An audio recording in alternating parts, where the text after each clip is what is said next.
Hey guys, welcome back to the channel. This is a story about what if Tsunade gives Naruto a sharingan. Before I start, please support for more amazing content, and do consider subscribing to my channel and share this video with your friends. This is written by Seriously Black 1234 and link in description and support writer. Let's start the video. Chidori, a young boy with long, white hair, gray skin and red eyes screamed, standing next to a waterfall, letting his voice echo throughout a forest. Grapha, another young boy with unruly blonde hair, cerulean blue eyes and unique whisker marks on his cheeks yelled, being pierced by the black lightning torrent right through his chest, very close from directly hitting his heart. The scene was a horrifying sight.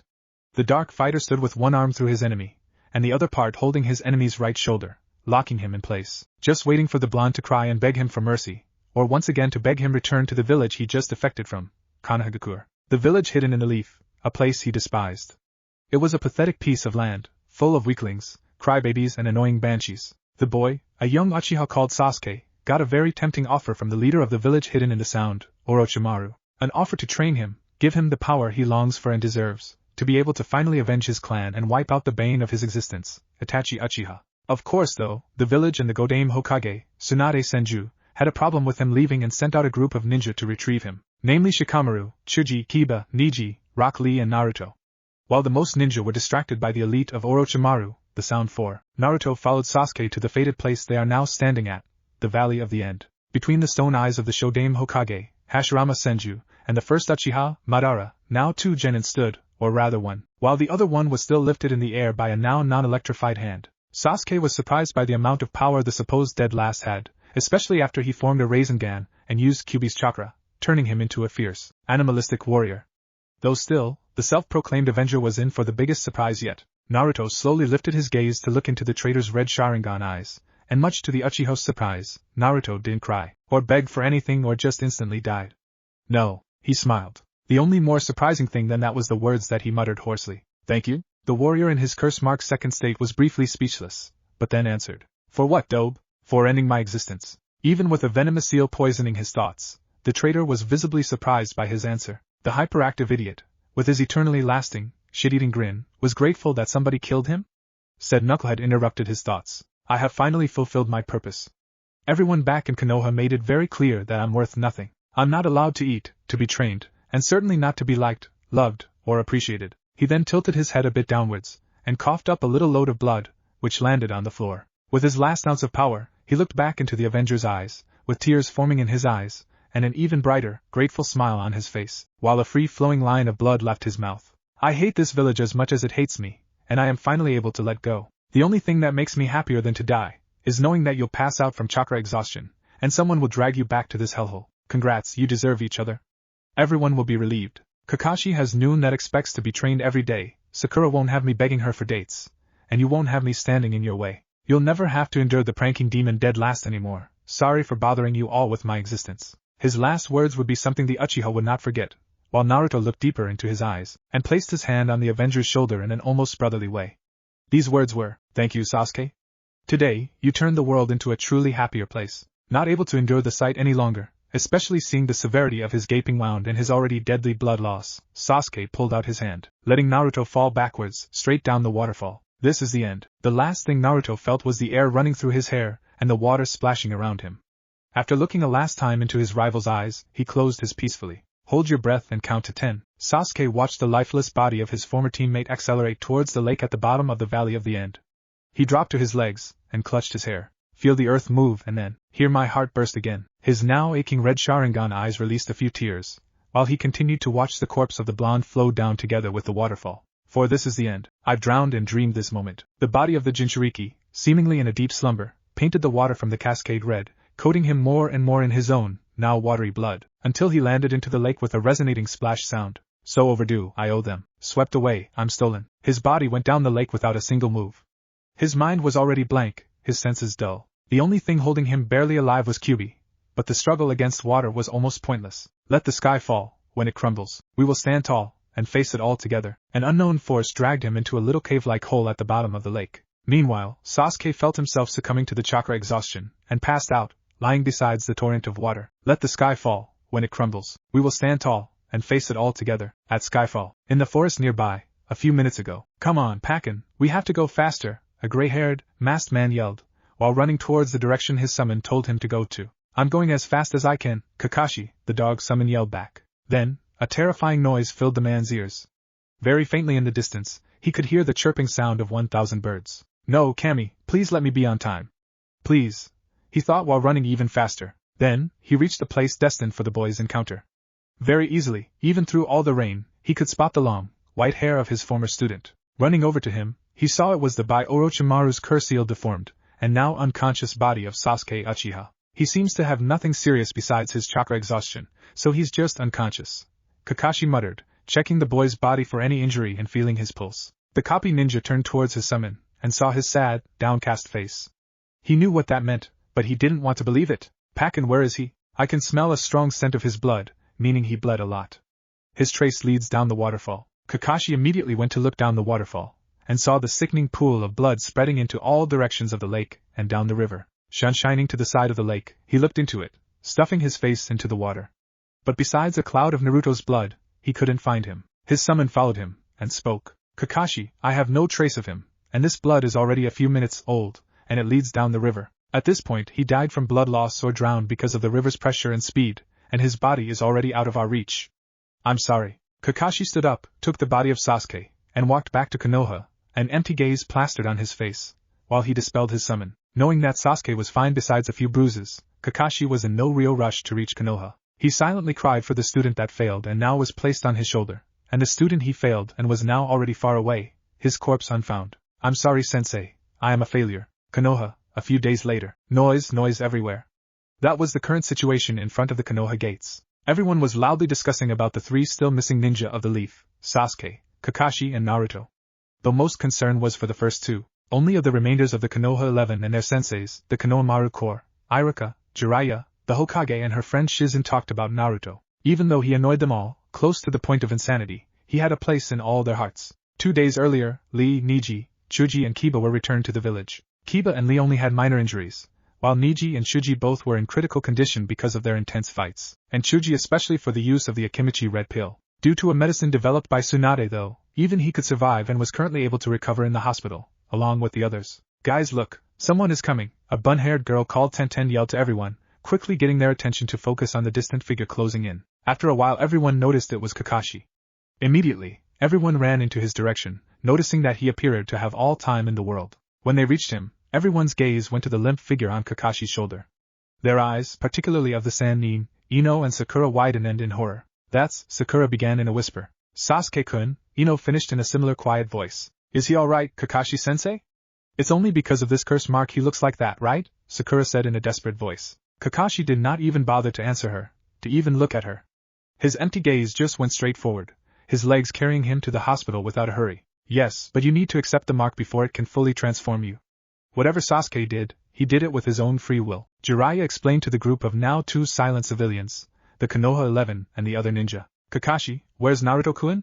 The Hokage's assistant Shizen asked. Hearing the name made Kakashi wince slightly, but he still walked forwards, whispering to himself. First Obito, now him. Guy, Kurenai and Asuma immediately knew what that meant, and looked down onto the ground, closing their eyes in silent sympathy. Kakashi, Tsunade repeated, but already had an idea what his silence and visible depression meant, though she did not want to believe it. Kakashi gave the body of Sasuke to a few medics which then took off to the hospital. The civilians and other shinobi already went home, disgusted by the fact that Sasuke wasn't influenced, but actually intended to defect to a known enemy of Konoha on his own free will. Kakashi briefly turned to the remaining Konoha 11, their senseis, Jiraiya, Iruka, the Hokage and her assistant, and shook his head, a clear message behind it. No, that can't be.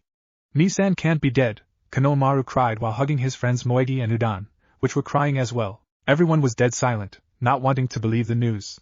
Sakura felt sick and held her stomach protectively, with Ino doing the same thing. Tenten went to hug her sensei, who could only lay a comforting hand on her shoulder. Hinata burst out in silent tears. Iruka, Jiraiya and Shizen were all on the verge of tears as well, while Tsunade had no visible reaction at all. Though on the inside, everyone besides Iruka, Hinata and Shizen felt truly devastated not only for his death, but also knowing how they treated him. The Jounin senseis never took him seriously, yet alone trained him properly. Tenten, along with all of Konoha 11, even those in hospital, never really accepted him or his skills, besides Lee, who treated him as a rival, and Shikamaru, Shino and Shuj, who treated him neutrally, and Hinata, who was too shy to speak to him. Sakura, Ino and Tsunade always, whenever he went onto their nerves with a silly joke, asking for a date in Sakura's case, or in general begging for attention, punched him into his head and sent him flying into a random direction.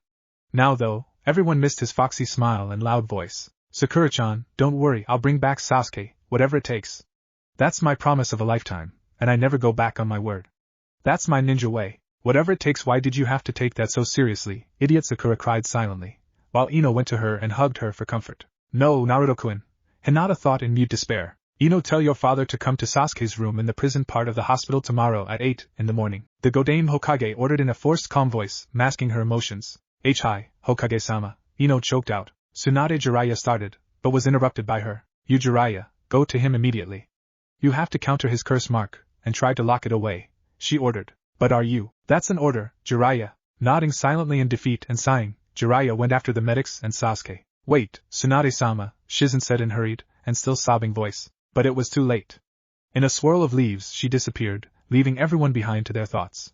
Then, for the first time, they heard Kakashi's voice. I would suggest everyone goes home and rests, preferably with a friend or with your parents. I will talk to the Hokage about a funeral for Naruto soon. The word funeral caused Ino, Sakura, Hinata and the Konohamaru Corps to choke out a loud sob, nearly causing them to vomit.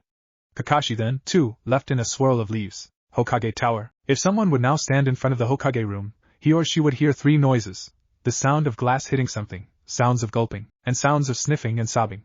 The Godame Hokage engaged in her favorite activity, drinking sake like a black hole. The sobbing woman already lost persons precious to her. She thought she had gotten used to that. Her lover and her brother already died, and she thought that made her strong. But now, the blonde hyperactive prankster, her reason to believe in the will of fire again, the reason she was sitting in this office, was gone, forever. And what did she do? She wasn't strong enough to just accept it, and proceed with her life. No, she barely even managed to escape the others without crying her eyes out. The moment she entered her office though, her water gates broke as much as she broke. She looked at the picture on her table from the time she was retrieved by Naruto and Jiraiya. In the middle of Tsunade and Shizen, Naruto stood there with his painfully bright grin while making a peace symbol with his hand, while Jiraiya openly watched her breasts. Why Gaki, why did you have to leave me, your Bachan? She muttered to herself. The first time without asking for permission, Shizen entered the office of the Hokage and went straight for Tsunade. Immediately she spun around in her chair to look outside her window, asking, What are you doing here, Shizen? I have work to do and sake to drink, she formulated with a few sniffs in between her words. Wordlessly, Shizen walked over to her and turned back her chair, so that the surprised Hokage looked her in the watery but determined eyes, and then she hugged her.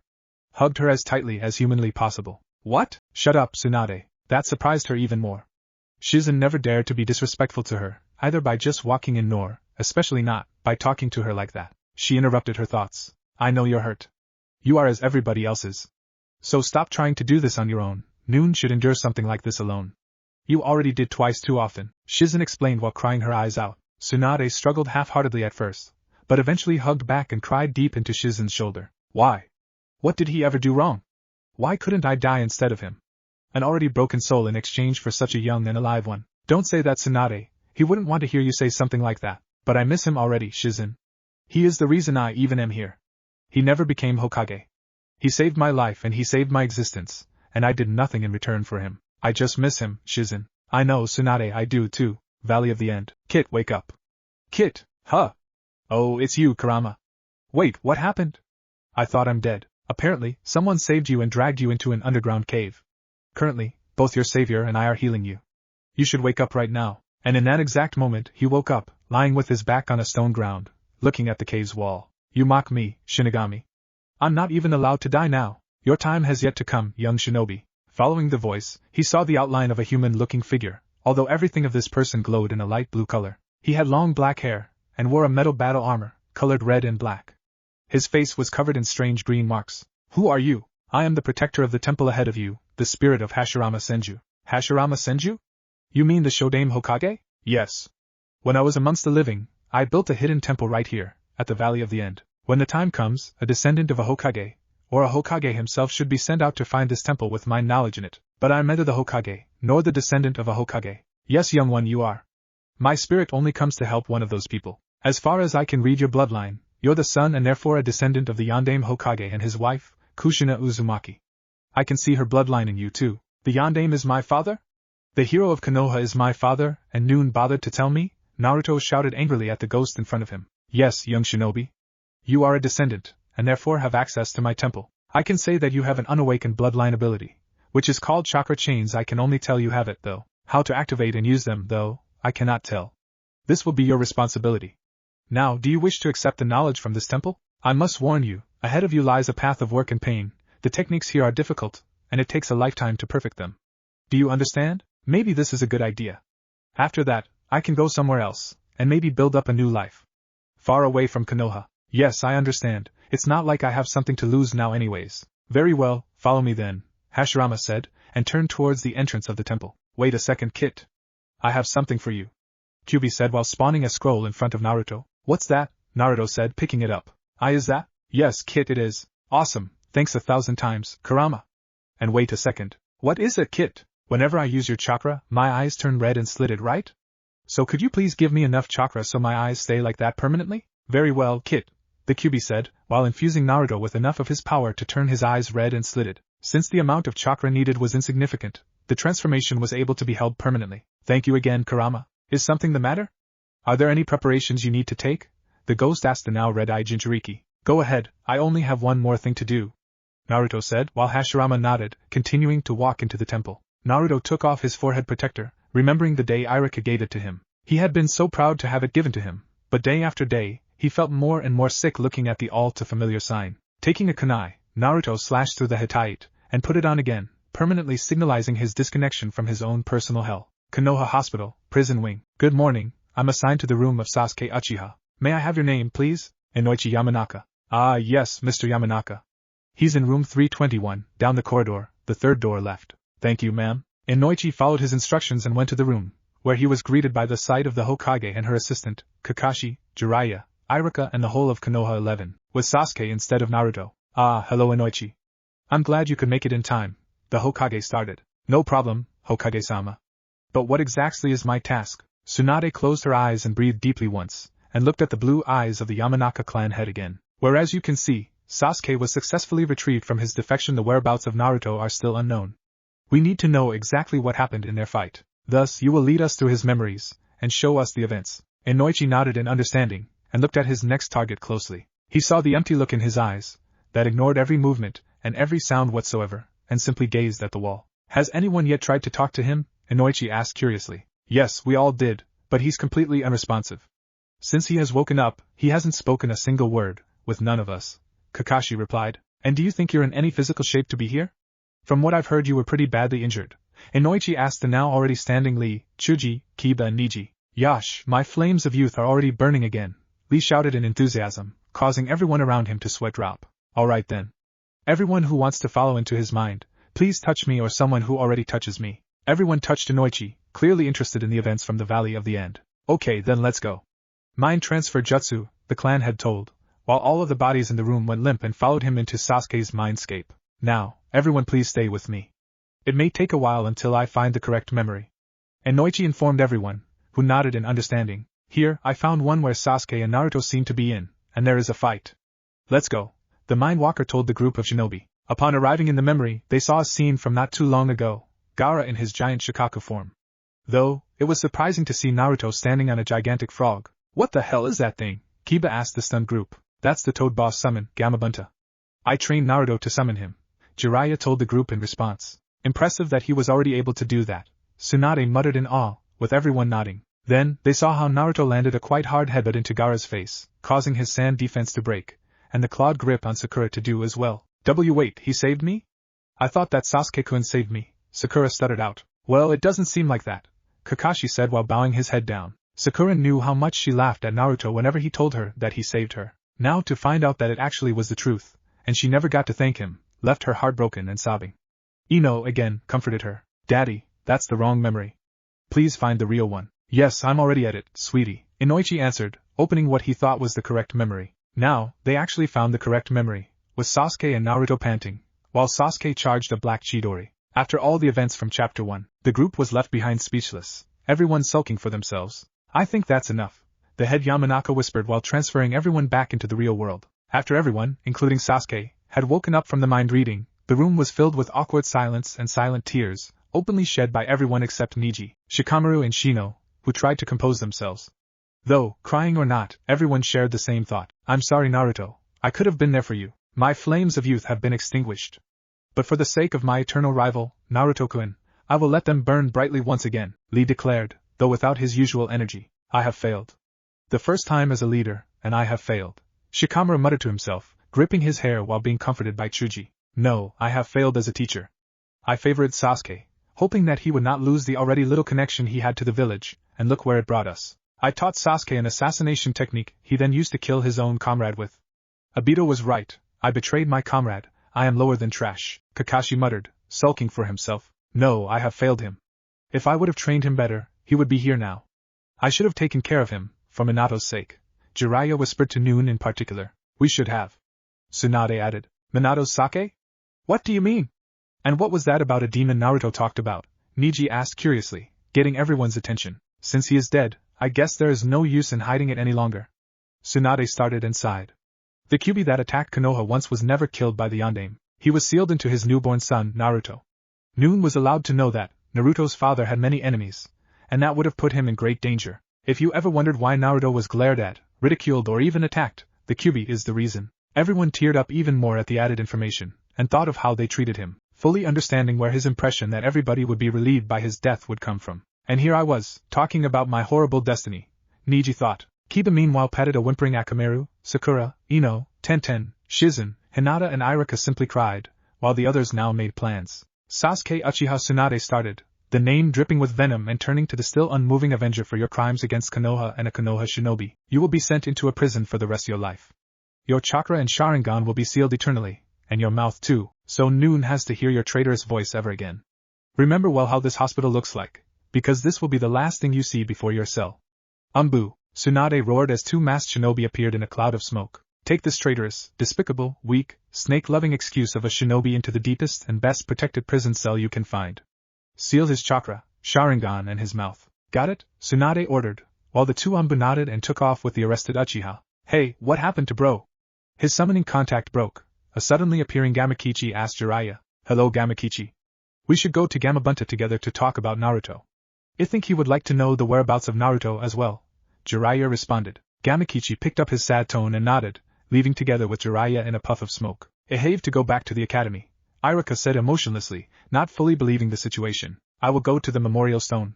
Please Hokage-sama, don't assign me or Sakura with missions too soon. Tsunade nodded while Kakashi left. Yash, I will run 1,000 laps around Konoha, in honor of Naruto. Lee shouted while he already took off. I will train. I want to become strong like Naruto was. His Nindo will live on me, the shy Hyuga heiress exclaimed in tears, running home. Besides Sakura, Tsunade and Shizen, everybody else left, most without saying a word. He hates the village, Shizen.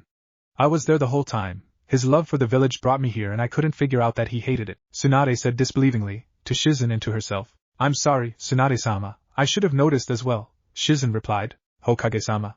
Sakura began, getting the Hokage's attention please, make your apprentice. After I now lost Naruto-kun, him thinking that I didn't like him at all, I want to get stronger. I want to be strong enough to protect the people precious to me, so that something like that won't ever happen again. Tsunade thought for a moment, and nodded. I will make you suffer through the worst kind of pain ever, perhaps even worse than that one now. If you manage to survive that, then you will be my apprentice. Thank you, Hokage Shusho, I won't let you down. Konoha Cemetery, 1 week later. Hello, dear people of Konoha. Today, we say our goodbyes to a fellow comrade every person in this village had the honor of meeting, Naruto Uzumaki, Tsunade said, trying to hold in her own share of tears. This little kid was the fiercest personification of the will of fire I ever saw. He held an undying respect for this village and its ninja. Unfortunately, the constant hate from this village turned him into a depressed boy, who was happy to finally die and fulfill his purpose. Tsunade choked out as everyone turned their head down in shame. So at least in death, he shall get the honor and respect he deserves. Everyone will miss you. I will miss you, Naruto Uzumaki Namikaze, son of the Yondaime and hero of Konoha. At least in death, he will be next to his parents, as I'm sure all of you wondered why Naruto is buried next to Minato and Kushina. The crowd now looked up in shock and disbelief, feeling more guilty of their past actions. Anyone who pants to pay his personal respects now, may do so. Tsunade announced, disappearing. I will never give up, and I-san.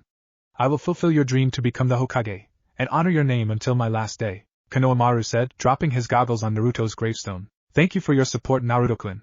You were the sunshine in my life, and I will never stop loving you. I'm sorry I wasn't there for you like you were for me, Hinata said sadly but without a stutter, placing down a picture of him in a heart-shaped case. I'm sorry how I always treated you, and how I always hit you. I can never forgive myself for that, Sakura said, placing an orange jacket from him on the stone. I will miss you, Gaki. You were the most amazing customer we had, in any possible sense. Bye, Naruto-kun, Tsuchi and Ayam said, placing an unopened bowl of Naruto's favorite ramen on the stone. I'm sorry, little one. I should have let you know from the start. Jiraiya said, leaving a family picture of Naruto and his parents. I am a failure of a sensei, and I will never be able to redeem myself for that. I'm sorry, Minato-sensei, I'm sorry, Naruto. Kakashi said, leading a picture of former Team 7. You were never a demon for me, and you will never be. Still, I could have protected you more, cared about you more and looked out for you. Bye, Naruto, Iruka said, leading his Hittite. The second one he gave Naruto. You saved Tsunade-sama from herself, and I will never be able to repay you for that. But I will try to repay you. I will continue to look out for Tsunade-sama, and hopefully save her like you did, as well, Shizen whispered, leaving a picture of her pig Tun-Tun and Naruto, playing with the pig, behind. The other people from Konoha 11 left a few things as well. Shikamaru left his favorite shogi board, Chuji a bag of Naruto's favorite crisps, Tenten her most valuable kunai, Niji a poem he wrote about destiny after his fight with Naruto, Kiba the collar Naruto gave Kiba Amd Akamaru for his birthday, the one he never thanked him for, Shino a part of his strongest bug hive, Ino a bouquet of her longest surviving flowers, and Lee his first green spandex sway. Meanwhile, the crowd slowly left the graveyard, not wanting to interfere with the peace of the dead anymore. After a few minutes, a busted woman with a bottle of expensive sake went to his grave again, and kneeled in front of it, letting tears flow down her cheeks. I would have loved to drink a couple of those with you one day, Gaki. Now, I will never get the chance. You have changed my life in a way I never thought someone could, not even Jiraiya could. I am truly devastated that you died, thinking you weren't important to me, but next to Shizen Amd Jiraiya, you are the most important person on this world for me, and I will forever hate myself for you dying and thinking otherwise. Goodbye, Naruto-kun, the blonde woman told, while as if on cue, it started to rain. Thankfully, Jiraiya made a little protection seal, so that the rain didn't sweep away the objects of memorial. Hashirama's temple, a week ago, right after Naruto's arrival. Whoa, this place is huge, and it's all underwater? Naruto asked in awe, seeing the giant, mostly wooden temple, with dragons and other paintings covering its insides. Yes, young shinobi, I made sure to leave behind a temple worth a Hokage. Hashirama's spirit said, while he frowned upon seeing Naruto's forehead protector. Is there a specific reason why your headband has a slash? Yes, because I was hated my whole life from Konoha because of the Kyuubi sealed in me, and a dead person not even living in Konoha tells me who my parents are for the first time. I have no connection at all to this village anymore. There are very few people from Konoha I still care about, but that's it. Hashirama thought of his words, and then sighed. I'm sorry to hear that, young shinobi. I myself only ever had the pleasure to have one great enemy, Madara Uchiha, but an entire village is something different. Naruto sneered in response. Yeah, problems always seem to start with an Uchiha. Hashirama's spirit snickered a bit, and decided to take his first action. Well, young shinobi, first of all, I want you to wear a more subtle type of clothing, so goodbye, orange, Hashirama said, snapping his fingers and letting Naruto watch himself in a mirror. He marveled seeing his new clothes. The Jinchuriki now had a nose-sleeved black and gray shirt, black battle pants, black gloves and a black mask to cover his entire face and his whisker marks, only leaving anything above his nose free, where his forehead was covered by his /Konoha headband. A/N. I thought of his outfit to look like the outfit from the Shadow Triad from Pokemon Black 2 and White 2. Wow, that's cool, thank you for that. No problem, young shinobi.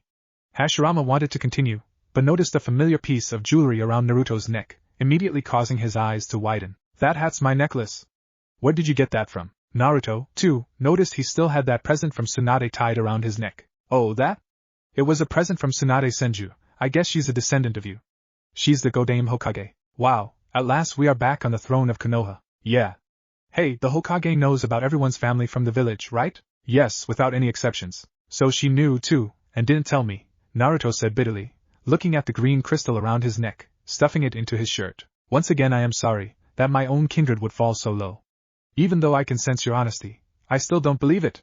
Though, that is not the reason you're here. So, let us start with the teachings. Naruto nodded determinedly, when he noticed 4 fine pieces of metal hanging on the wall. You were a performer of kenjutsu? Naruto asked curiously. Hashirama turned to see the 4 long katanas on the wall, and turned back to Naruto, nodding. Yes, in my early days I usually wielded a sword and especially worked in sync with nature. Due to my Woodkekkei Genkai, I had a natural connection with the wildlife. Can you teach me that? Kenjutsu and everything with nature and wildlife. It sounds very interesting. Very well, young shinobi. When fighting as a part of nature, you can vary between open fighting, using every tool you can find, or working in stealth, and attacking with swords rather than anything noisy. I will pick you the necessary scrolls for that. They are the following: Basic and Advanced Kenjutsu Stances and Techniques, 1 and 2 Sword Style, Stealth and Infiltration Scroll. Basic and Advanced Fuinjutsu. Tools of the Hunt. Please pick 2 swords, young shinobi, so you can train one as well as 2 sword-style techniques. 2 okay. Naruto said and went to the swords, but suddenly remembered a thought from earlier. Hey, can you maybe give me 4 holsters? I can take all of the swords, right? Hashirama nodded. Of course you can, feel free to take them. But you have to beware those swords, they are dangerous. It is as if they have their own mind, they use aggression and amplify it, but I never understood why.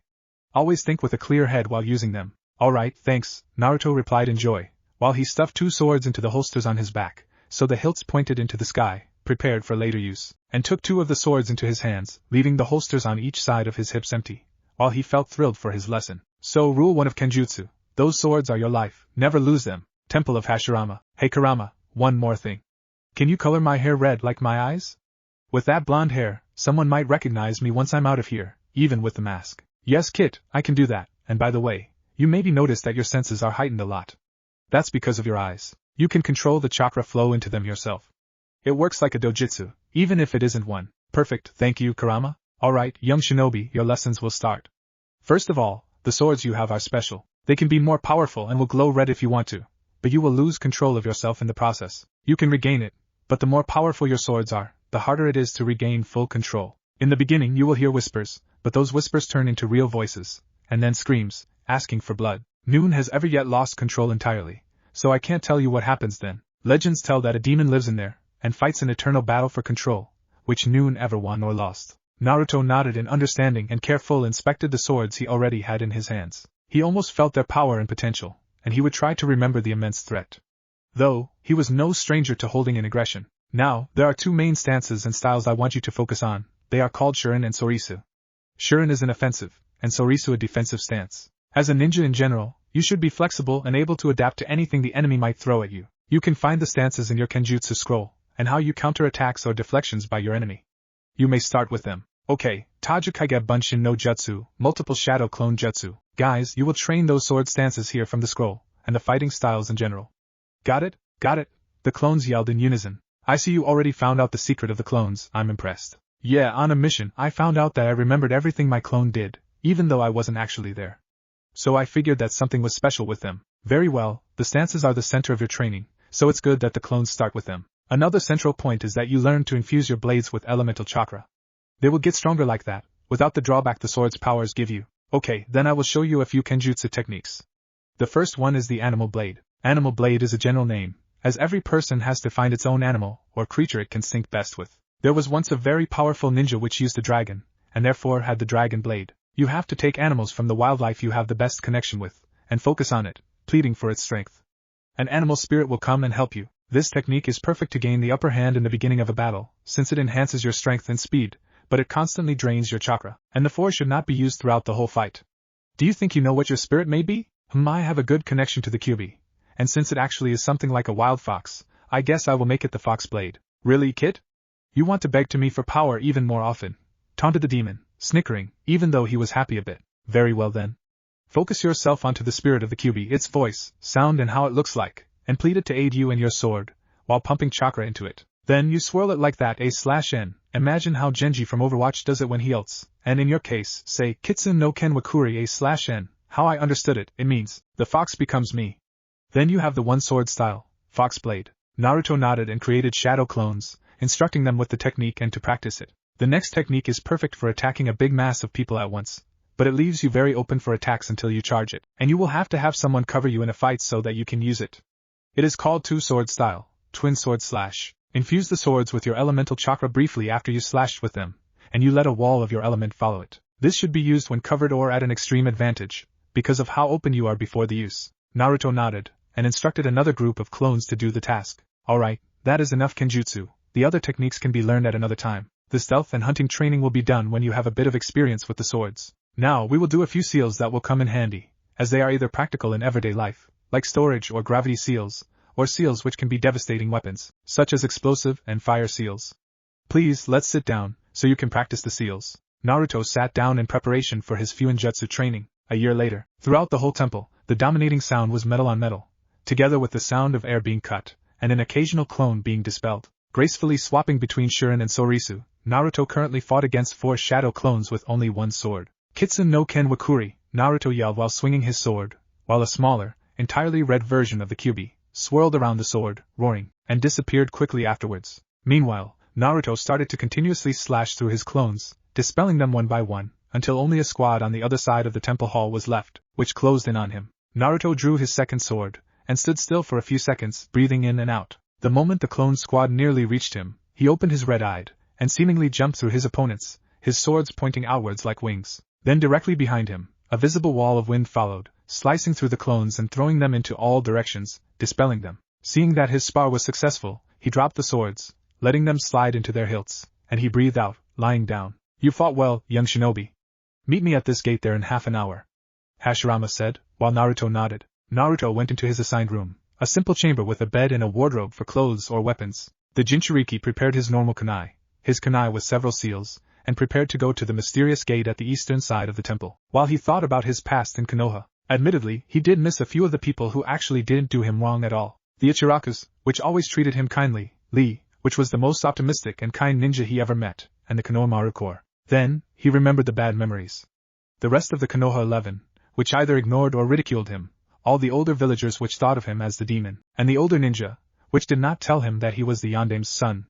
Even for Irika, he apparently was enough of a demon to not be worthy knowing about Biz's parents. Eventually his thoughts also shifted to the current Hokage.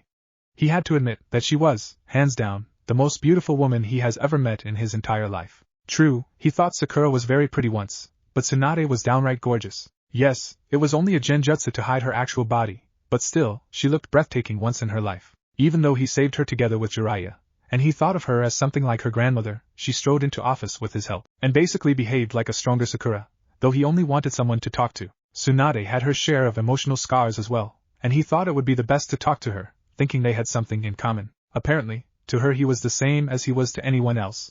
A nuisance, a demon with a purpose, but not with rights. Why, Bachan? I thought I was at least someone to you. I thought you could become one of my precious persons, Naruto thought, as his hands shook in rage, holding his sword tightly. Take revenge, a voice whispered. Naruto looked around, but couldn't spot the source of the voice. Who's there? Show yourself, Naruto said, going into his Sorisa stance. Let me still your bloodlust, Naruto.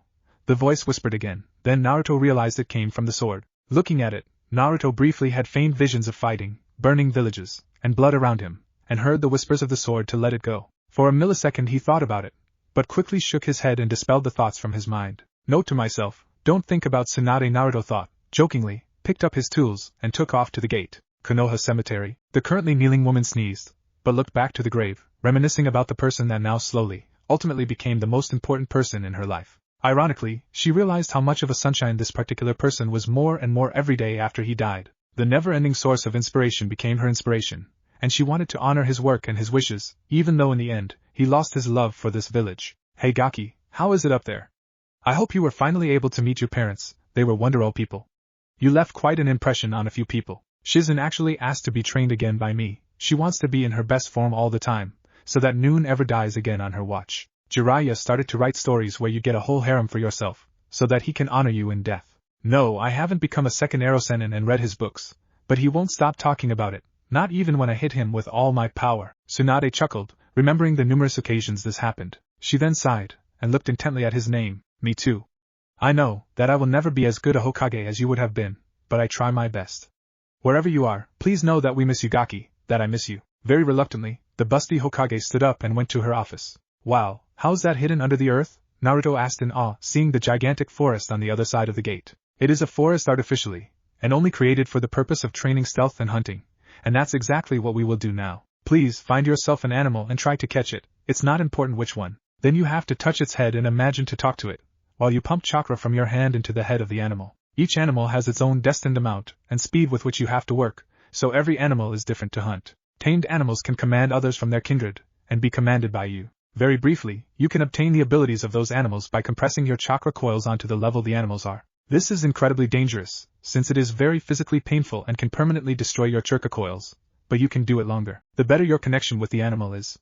Every skill you use with animals is a tool of the hunt technique. To effectively accomplish this, stealth is a good friend. I will teach you an incredibly strong stealth technique now, since it basically improves whenever you use it. Please close your eyes and feel the nature, every movement, every sound and every smell it emits. Naruto was surprised by the very vague task, but nevertheless breathed in deeply, closed his eyes, and focused all of his remaining senses onto his surroundings. Remember every movement very carefully, try to view it like a rhythm, and let the chakra flow through your body similarly. Naruto did as instructed, and slowly turned very transparent, until he was nearly invisible. Open your eyes slowly, don't lose focus. Hashirama instructed, now whispering. Naruto opened his eyes slowly, and looked at himself, noticing that he was nearly invisible. More transparent than water, but not 100%. Wow, that's so cool, Naruto said, looking at himself from all angles. Yes, excellent. It is not perfect yet, but you will learn that with time and practice. This technique is called Thrill of the Hunt, and it's ideal to learn how to hunt, and then tame an animal. Now, please catch an animal and tame it. And how am I supposed to catch a wild animal? Naruto asked incredulously. Hashirama Senju looked at him amused and spoke, figure it out, leaving Naruto alone. Okay, wild animal. I have Kyuubi's enhanced senses, this should help. Naruto remembered, looking around for a fitting animal. About 100 meters away from him, there was an eagle sitting on a cliff towering over the forest. The Kyuubi's container analyzed his situation, and saw that he had to climb up the cliff. Alrighty, it's an eagle, so he might see me, but it would mean I could fly with the tools of the hunt technique once I have him, Naruto thought while approaching the wild animal, which currently did not look into his direction. The cloaked ninja was almost caught after he had stepped on a tree branch, which caused the eagle to turn into the direction of the sound's origin. Shoot, gotta be more careful, the hunter thought, walking up the cliff using the tree climbing logic, the only shinobi technique Kakashi taught him. After he reached the top, he only stood a few meters in front of the eagle, who seemed to still look into his direction. With every step Naruto closed into the bird, its gaze seemed to get more suspicious. Then, after a few more steps, Naruto stood directly in front of the graceful predator, slowly reaching out to grab it around its whole body. And then, it happened. The bird's wings flapped, and it flew away. Knowing that the stealth game was now over, Naruto dissolved his invisibility, and ran after the retreating bird, while gradually running up the trees. He hopped from treetop to treetop, but the eagle was obviously higher in the air. Damn it, how do I get you? Naruto thought, and suddenly got an idea. Kage Bunshin no Jutsu, he shouted, creating a solid copy of himself which ran beside him on the treetops. Naruto gripped the clone's arms and vice versa, and then the clone threw Naruto into the air, now on a level with the eagle. In midair, Naruto grabbed the bird with all his might, and then started falling. Conveniently, there was a lake where he landed, so that his fall was not as hard. Rising up, he went onto the side of the lake, trying to keep the thrashing eagle in his grip. Now, what did he say? Touch head, imagine to talk with it, pump chakra. Naruto did as he was instructed, but realized why Hashirama warned him about the different amounts and speeds of chakra necessary. On his first try, the eagle bit him into the finger after screeching loudly. Seeing Naruto's pain, the eagle seemed to do something similar to snickering. So you think that's funny, little birdie? Naruto said as the eagle stopped. Well then, we'll see how you like this, Naruto continued, trying the taming process over and over again. After some time, he heard a voice speak in his head. God, are you finished yet? Naruto stared disbelievingly at the eagle, realizing the voice came from him. Wait a minute, you can talk? Hey, and here I was believing you weren't able to think. Shut up. But does that mean I tamed you now? Tamed? Ha, don't make me laugh. Though I admit, I am impressed that you are able to contact me, so your persistence intrigues me. So I can use your abilities now? Sigh, yes you can. I must say you at least piqued my interest, for no human ever was able to communicate with me, and there were few in the outside world that tried. While this place is artificial, I am not, and someone in here contacting me means that I can leave this place again. Oh sweet, I have a pet, Naruto exclaimed in joy. Grr, don't call me that, brat. Do you have a name? Yes, my name is Chuzai, the eagle introduced. Hello Chuzai, I'm Naruto, Naruto replied. Now that we have exchanged pleasantries, a suddenly appearing Hashirama said, I must say I'm very proud of you, young shinobi. You have successfully tamed an eagle, and therefore have access to his abilities and his kindred, and no other possible hunter is able to command them. Congratulations. Thanks, master. Naruto bowed with respect. From this day forward, you will sharpen your abilities, and learn a few more of the kenjutsu techniques. This was one of your most important steps in your training. 2 years later, Naruto is 17, Tsunade is 55. Do you have forgotten anything, young shinobi? The swords, the scrolls and the storage seals, my clothes are on me, and my eagle on my side. Nope, everything's here, Naruto replied, smiling foxily. He may be despised his village of origin, but the happiness and cheerfulness towards his precious people hasn't changed at all. Yes, you have. There is one more thing I want to give to you, Hashirama said, handing over a scroll to Naruto. Naruto inspected the scroll closer, and widened his eyes in surprise. Wood-style techniques. Master, are you sure? I mean, I don't have your Kekkei Genkai. Yes, I am. I have no use for them anymore, and I know you enough to know that you are the best descendant of my legacy. Maybe you won't have my Abelites, but to know you have my knowledge is enough. Naruto, beaming at the praise and hearing his master call him by his name for the first time, he bowed and said, Thank you a lot, master. I will honor your knowledge until I made my last breath. I know that, Naruto.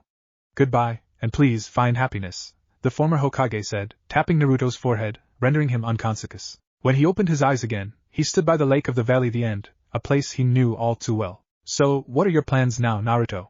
His new companion Chuzai asked, standing on his shoulder. Yes, what will you do with such power now? The Kyuubi asked his jailer, clearly intrigued. Looking into the horizon with a determined, red-eyed gaze, he remembered the 4 swords he had equipped and answered both of their questions. I will raid the Sound Village. Naruto stood in front of a gate he never once had been before, but he knew if anyone would be happy to find him amongst the living again, it would be the one he always, even when they were close to killing each other, knew he had a special bond with, Gaara. After their fight, and getting Gaara away from the deep-rooted mistrust and hate towards all people, he had shared his gratitude with Naruto, saying he would try to find his precious people as well, and the blonde already is his first one.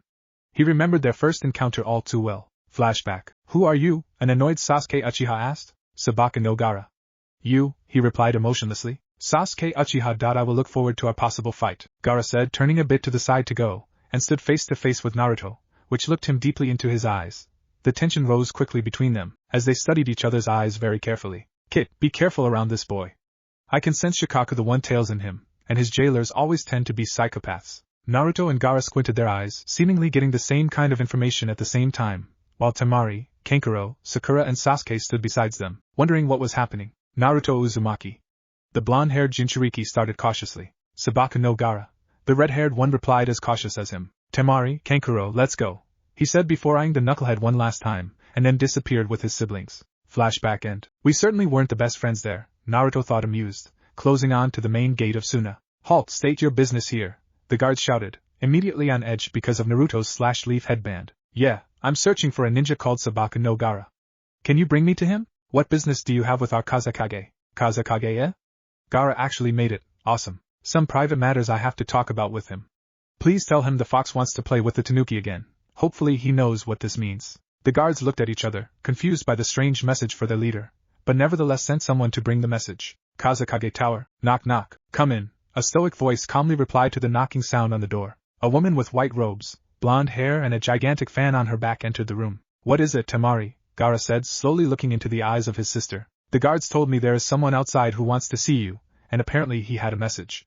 It was something like the fox wants to play with the tanuki again. Gaara scrunched his eyebrows in confusion, but then widened them slightly in realization who it might be. Let him in, Gaara replied in his normal emotionless voice. Temari nodded and left the room, and reappeared after a few minutes with a very adult and strong-looking young man, equipped with 4 swords, with black ninja clothes, and with slightly longer hair than he remembered Naruto to have. The only facial expressions he could see were different than he remembered. Instead of his deep, cerulean blue eyes and golden blonde locks, he now had red, slitted and feral eyes with a proud red mane. The rest of his face was concealed by a black mask, though he could clearly see this was Naruto.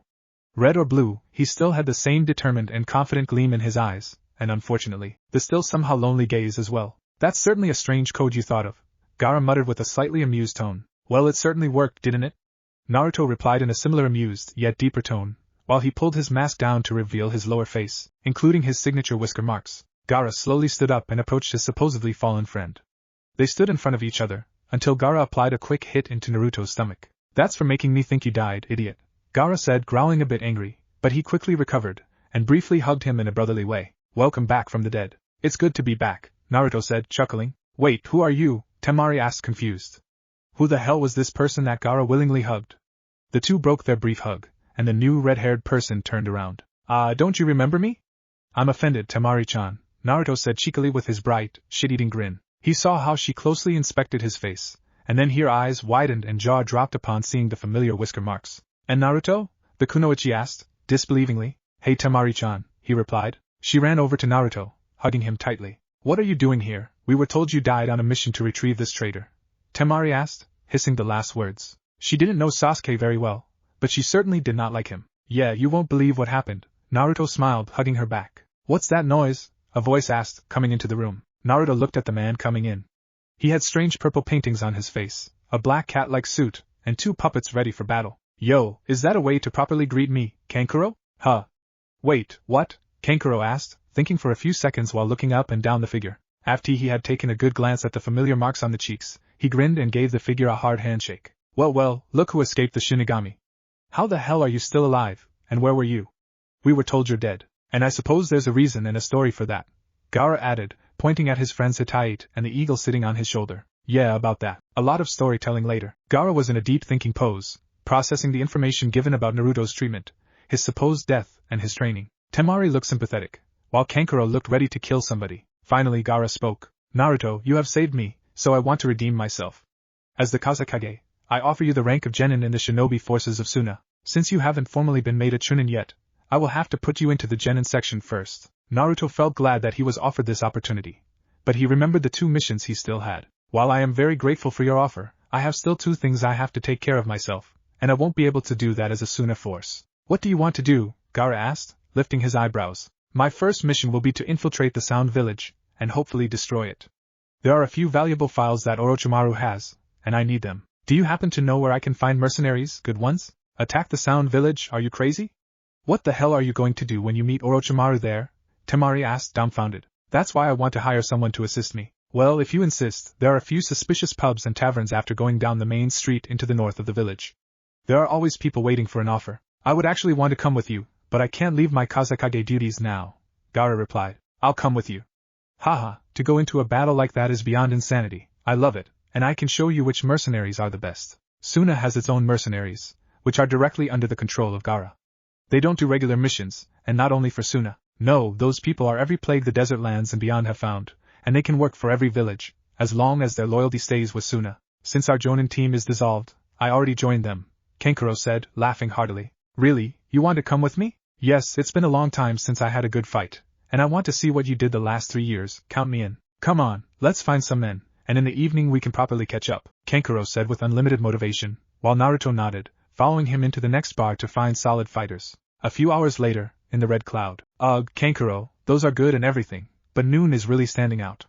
I need someone who has fighting in his blood. Dude, you sound like you want Kami himself to come down and help you, Kankuro retorted, earning himself a glare from Naruto. Then, the Jinchuriki noticed the blonde, long-haired man in the corner of the pub, sitting there alone. Hey Kankuro, what's with him? Naruto asked, nodding into the man's direction. Following his nod, he saw the man sitting in the corner, drinking a bottle of sake for himself, and sighed. Him? I don't know, man. He's none of our men, no allegiances, and his reputation is very special, let's say. No partner he had ever survived, and he always leaves a big mess behind, destroying everything which comes into his path. Some say he's running away from a few tough guys. He's trouble. Naruto squinted his eyes and said, good, I want trouble, as fast as possible. Come on, we'll talk to him. The two slowly approached his table, and started to speak. Hey, can we sit down here? Naruto asked the figure, which nodded slightly. What do you want?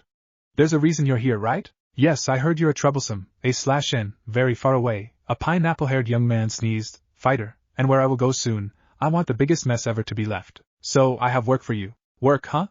Here, take a drink, the man said, pushing his bottle of sake over to Naruto and Kankuro, who took a little sip each, relishing in the slight afterburn of their throats. So, where do you want to go, boy? We will attack the Sound Village soon. I am interested in a few information Orochimaru possesses, and I need to find them. A whole village?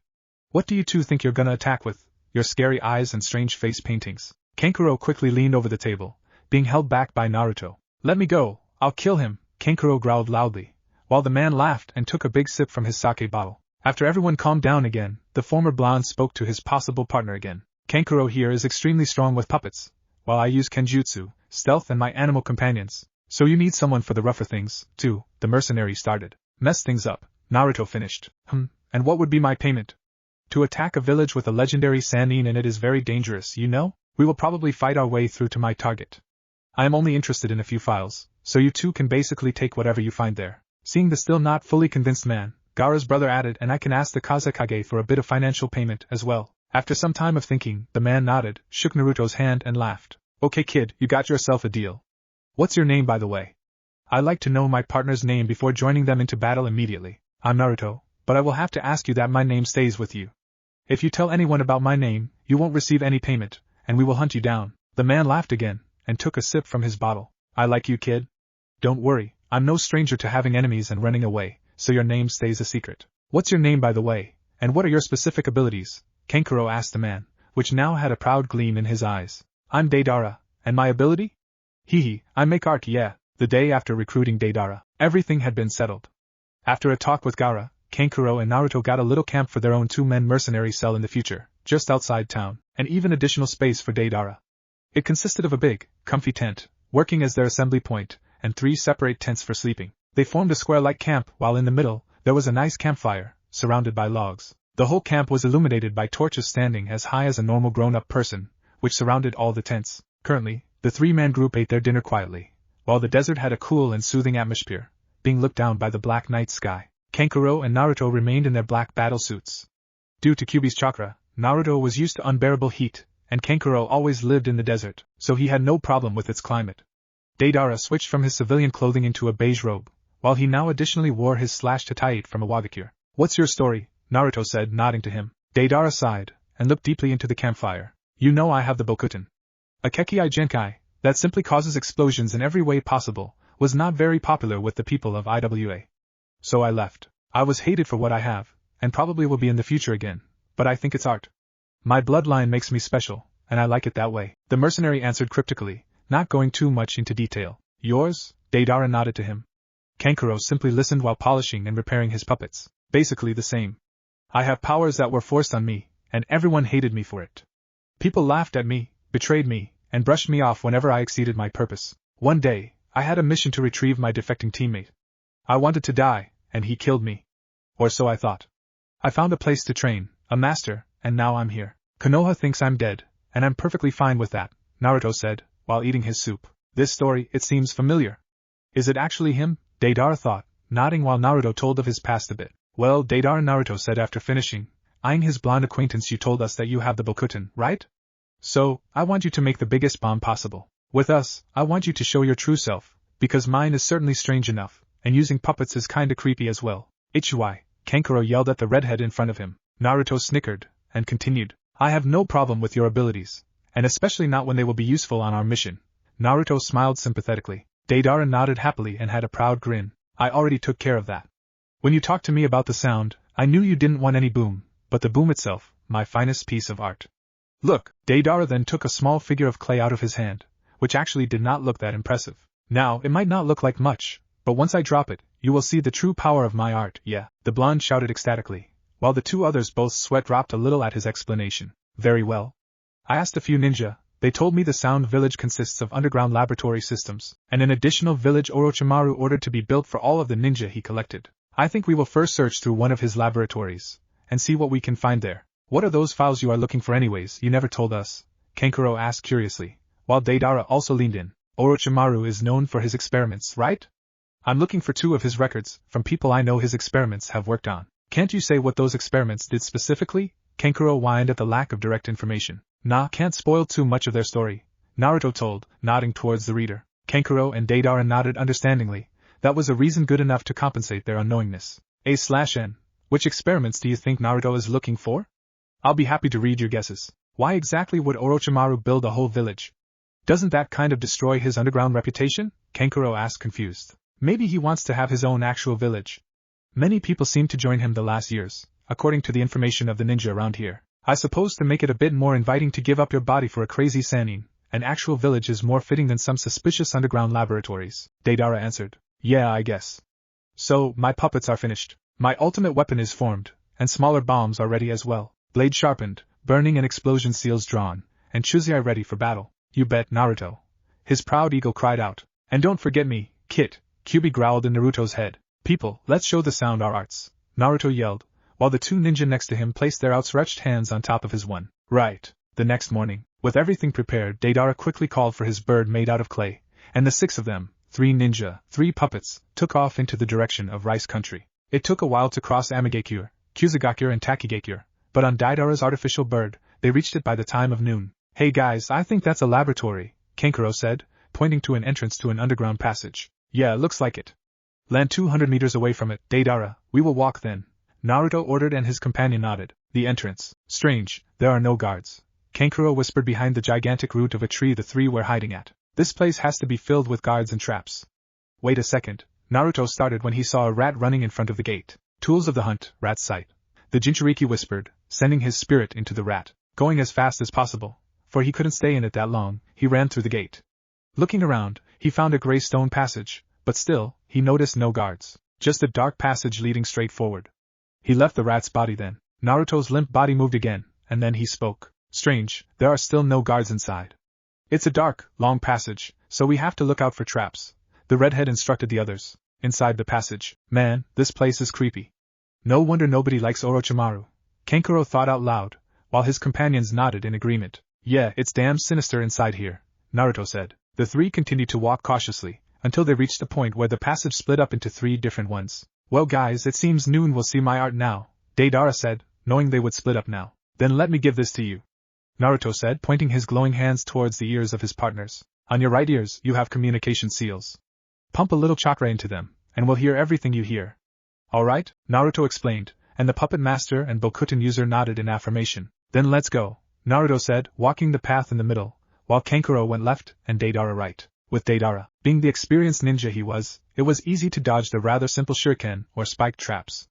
After some time, he reached a monstrous, but closed gate. Being the art lover he was, he threw a little clay bomb onto it, blasting the doors open. After the smoke cleared, he was surprised to see a peaceful, black-haired woman sitting on the floor, playing a harp-like instrument. Now that's very rude.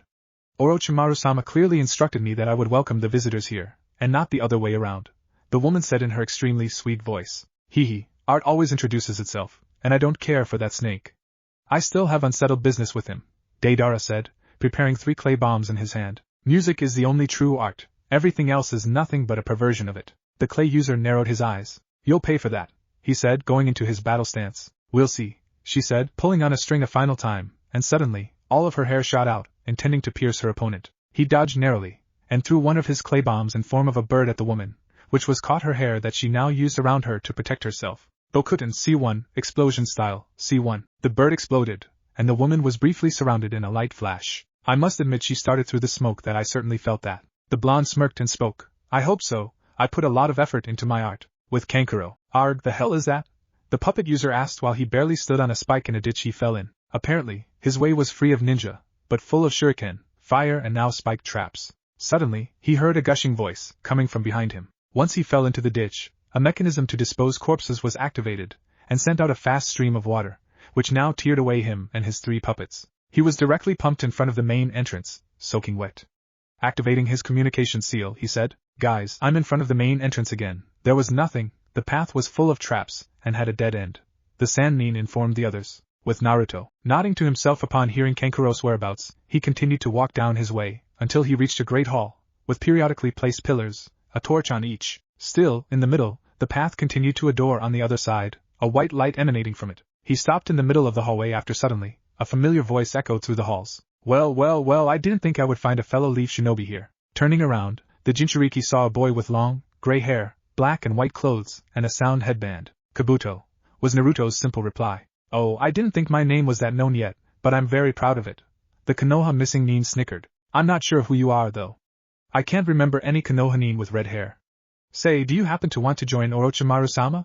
The gray-haired man asked rhetorically. It's better that you don't know my name, not that it would matter anyways if that's the last thing you ever knew or not, the redhead said, grabbing the hilt of one of his swords strapped on his back. Unfortunate, very unfortunate, Kabuto said, picking a kunai. Kitsune no ken wakuri, Naruto yelled, unsheathing his sword and releasing the little red form of the Kyuubi briefly. Wait, wasn't that? Kabuto's thoughts were interrupted, narrowly deflecting the empowered Naruto's blows. The two traded blows, sparks flying while Naruto more and more pressed his speed advantage. The Jinchuriki felt more and more bloodthirsty, which was only amplified by every cut he created on his opponent's body. Yes, Naruto, use me.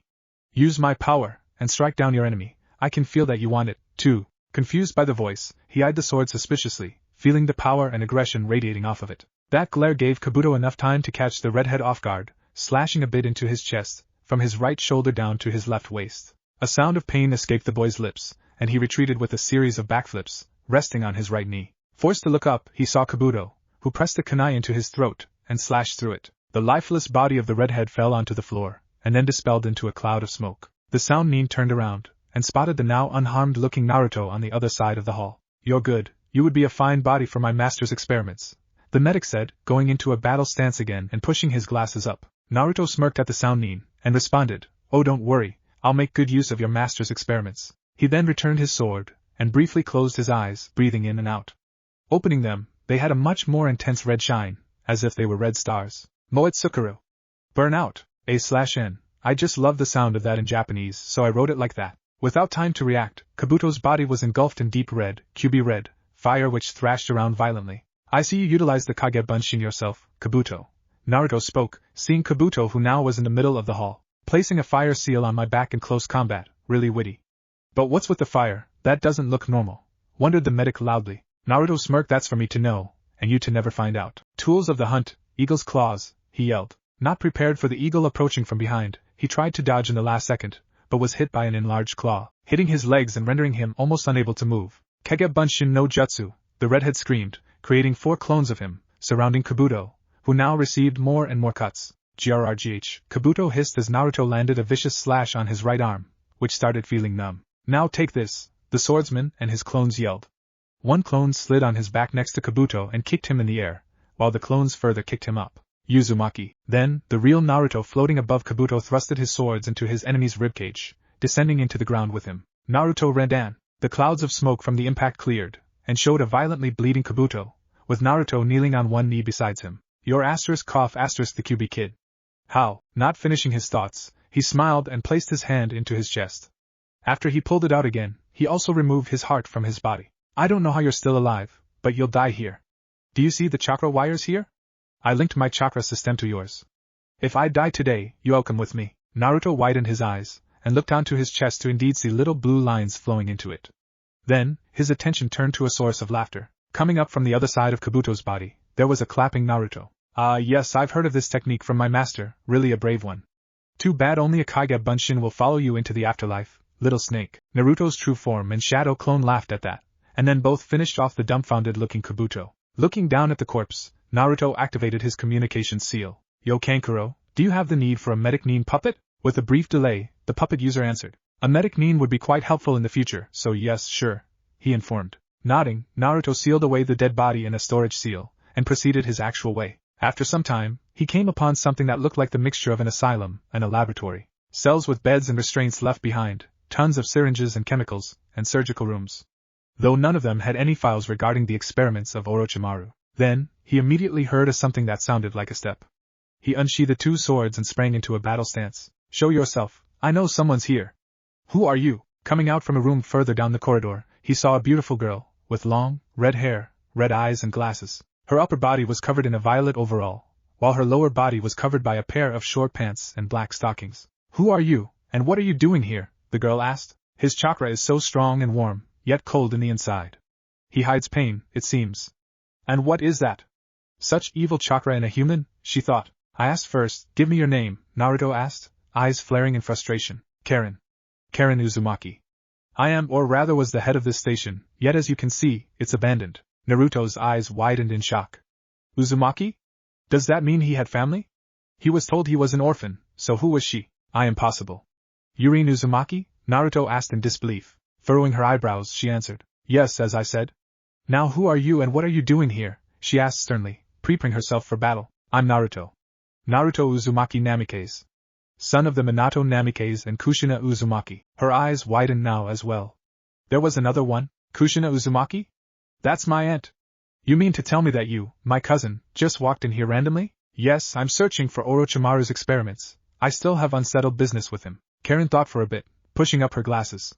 It all made perfect sense. The rumors about Kushina's possible son, the events of October 10th, the stories of an Uzumaki kid throughout Konoha, Wave and even Suna, everything added up, contrary to what was told to her by Orochimaru. She sighed, and then looked into the slitted eyes of her supposed cousin. Then you're wrong here. Orochimaru transferred all of his experiment records to his new palace. Nodding, Naruto asked, So, what'll happen now? She sighed again, and started to speak. I have reasons to believe that you are actually my cousin. Adding to that, what Orochimaru let me live through and told me about my family is far beyond any reason or reality. My allegiance with him is over now, and my redemption ended with the day he hid my family from me. So does that mean? I would gladly join you, cousin, she said, smiling slightly. Running up to her, he encircled her with his arms in a tight hug. Finally, I have an actual family. You're the first one I see who shares the same blood with me, he said, with a few tears running down his face. After a moment of reluctance, she returned his hug. We have more time to make ourselves acquainted later. Now, we should get going. This place is still not empty, the girl said, releasing the brief hug. Yeah, I've already taken care of Kabuto. I hope Deidara took care of whatever he found. Deidara? The red-haired girl asked. Yeah, a partner of mine. Oh wait. Naruto again activated his communication seal, and spoke to Deidara. Yo, Deidara, we have everything we need for now. Whatever you do, just come back in front of the entrance. and leave enough of your explosives there to blow up the room. With Deidara. Currently, the mentioned man was strangled by a set of hair, which pulled him closer to its origins, the head of a woman. Time to die, swayed artist, she said in a sweet voice, and finished her strangle. Deidara's eyes rolled back into his head, and the body stopped struggling. And then, it happened. Boom! Ah, clay clones, I love him. The real Deidara spoke from inside the cloud of smoke, which showed the deceased musician. Activating his seal, he spoke. Roger, I'll be right there. Outside of the entrance. Yo, who's that chick? Kankuro asked Naruto, while Deidara looked curious, Naruto a bit nervous and Karen irritated, with her left eye twitching. That chick is his cousin, and I would prefer to be called Karen, idiot. The girl answered. Don't underestimate an Uzumaki, Kankuro. Never, Naruto warned, while the Sannin gulped at the two threats. Now since we are happy and reunited, Deidara started, interrupting the little fight. Do you have the records you need? No, I don't. We will go to the main village, and somehow have to infiltrate Orochimaru's palace, find the records, and then it's showtime for you, Deidara. Naruto spoke, while all the others nodded and said. Blonde smirked at the last part. Yeah, I can't wait to finally test my baby, he said. We should take a rest over the night, and then, we can attack tomorrow in the morning, Karen suggested. Sounds good, but first, let us bury this godforsaken place, Naruto said, turning his face to the entrance. You left the explosives there, right, Deidara? The Jinchuriki. Yeah, I did, the clay user answered. Perfect. Naruto Brilfi closed his eyes again, and searched for the explosive seals he left on the pillars in the room he fought Kabuto in, and the corridors of the left behind Aslium. Opening them with brighter red eyes, he screamed, Moed Sukuru! His explosions rocked the whole hideout, and in a chain reaction, caused Deidara's clay to explode as well, causing everything to crumble and fall apart, until, in the end, the only thing left was an entrance fully closed by fallen down rocks. Brace yourself, Snake, we will come for you. What were you even doing down there? How did you meet Orochimaru? The Jinchuriki asked. Karen sighed, and looked into the flame of the campfire. My family died long ago. From that point forward, I was alone in my village, Kusagakure. I was used because I have a special healing ability. If you bite me, then you are able to fully heal yourself, at the expense of my own chakra. This left many scars behind, and all those times I was abused to heal others, they still haunt me. Orochimaru then took me with him, and I wanted to leave. He knew who I was, but told I had no remaining family, and he used me for experiments, and for healing, too, she finished, shuddering. Naruto laid a comforting arm around her shoulder, causing her to flinch slightly, but then relax and lean into the embrace. Don't worry, Karen, with us you're safe. I won't let anything happen to you, to any of us. I will always protect my precious people, and I don't go back on my word. That's my ninja way, the redhead exclaimed, earning himself nods from his teammates, and a Karen leaning deeper into him, while Chuzai nuzzled her cheek affectionately. Naruto chuckled. Chuzai seems to like you. Maybe you should keep him for the mission tomorrow, he said. Thanks, Naruto. I owe you something, she sniffed slightly. Hey, that's what family is for, right? He grinned foxily. Yeah, she said, looking back into the flame of the campfire, and then remembered something. Hey, what's with your eyes? I mean, those slits are strange. Naruto nodded, and replied to them all. Kankuro probably already knows from Gaara, but you too, he started, referring to Deidara and Karen. Don't. I'm a Jinchuriki, the Kyuubi is sealed inside me. That's one of the reasons Konoha hated me. Whenever I use his power, my facial features change, and I even get a red chakra cloak that resembles a fox. A while ago, the day I was supposed to die, I asked Kurama, Kyuubi's name by the way, to pump a little chakra into my eyes constantly so they stay red, and color my hair red as well, so that no leaf ninja recognizes me if I happen to meet one accidentally. So that was the strange chakra I sensed, Karen thought. Poor boy, I don't know if I can even look into the eyes of one of those people ever again, Kankuro thought. The Kyuubi, so it's really him, Deidara thought. Wait, you said one of the reasons you were hated was the Kyuubi, but what are the others? Karen asked her cousin. Naruto chuckled, and looked in the flame again, a sad smile on his face. You sit next to the dead last of Konoha, number one unpredictable knucklehead, obnoxious loudmouth brat, the one who's too much trouble to deal with. In the eyes of nearly everyone, I was unnecessary ballast. Karen frowned sadly at the story, and everyone was silent for a moment. Well, I'm an obnoxious loudmouth myself, so your attitude is fine by me, yeah, Deidara said, grinning at his partner. You saved Gaara from himself, man, and I will be eternally grateful for that, dead last or not, Kankuro added. You're my family, and I accept and love my family as they are, even if we don't know each other well yet. A group of loudmouths, that will be fun, Karen finished jokingly. Looking everyone in the eyes and seeing their honesty, he nodded. Thanks guys, that means a lot to me. After a brief silence, Deidara started to talk. So, how do we do this tomorrow? I mean, I just want to blow something up there. But you wanted some experiments, right? The redhead nodded. Do you know where Orochimaru keeps the records of his experiments, Karen? Yeah, I know, he transferred all of his files into his personal chambers. They are in the Odokage mansion. The problem is that I don't know where his chamber is, so you'll have to find it yourself. He nodded, and looked into the flame with a thoughtful frown. Okay guys, here's the plan. The next morning. Okay boys, there's Otogekure, Karen yelled, due to the noise of the wind passing them on Deidara's bird. So, Kankuro and I will go down there. When we're finished I will contact you and you will give them their surprise, got it Deidara? Naruto said, causing the addressed man to nod with a maniac grin. Hee, they will love my art. Karen looked confused at Deidara and asked, for you, explosions are art? She asked. He shook his head and yelled, no, art is an explosion. Everyone's sweat dropped a bit, but laughed afterwards. Okay, we're right above the mansion, you two can drop now. Good luck guys, and be careful. Contact us through the communication seal, and we will find you, Karen said. Nodding, Naruto and Kankuro jumped from the clay bird down onto the roof of the Otokage mansion, making sure to feather their landing and minimize the thud sound. Unsheathing a sword and enhancing it with wind chakra, the Jinchuriki slashed a circle through the roof right below them. The circle from the roof quickly caught by the puppet master and laid silently next to the hole. Before entering, Naruto stuck his head through the hole to check if there were any guards that might be alarmed. Only seeing an empty hallway, Naruto let himself fall through the hole, quickly followed by Gaara's brother. They looked around in the dim wooden passage and decided to go right, signalizing each other with hand signs and nodding. They followed the way until they reached a corner. Naruto looked around the corner carefully and noticed 3 guards facing them with their backs. Naruto whispered, 3 guards, 20 meters from here. I take 2, the one left and in the middle, you the right.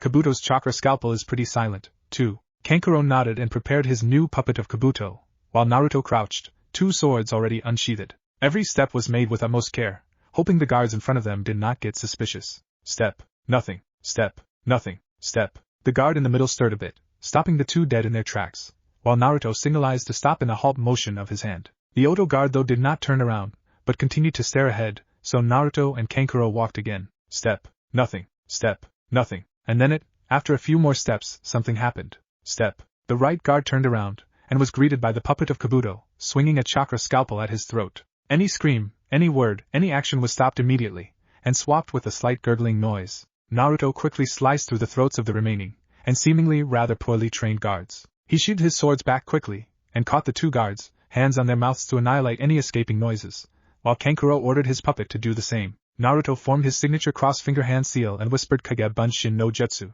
The entire, now cleared hallway was filled with Narutos, with each of them taking out the rat from the underground base which he securely stuffed in an extra pouch. He had a feeling he would need it again. All of them placed their rat on the ground, formed a few hand seals and now all whispered, tools of the hunt, toxic rat plague. The rats scurried to the 3 corpses and overran their bodies. Kankuro wondered what the technique was doing, especially since the rats seemed to be chewing. After the rats were done, all shadow clones and their rats dispersed, leaving now only the original Naruto, Kankuro, 1 rat and a clear ground. What the? Kankuro said. Acidic spit.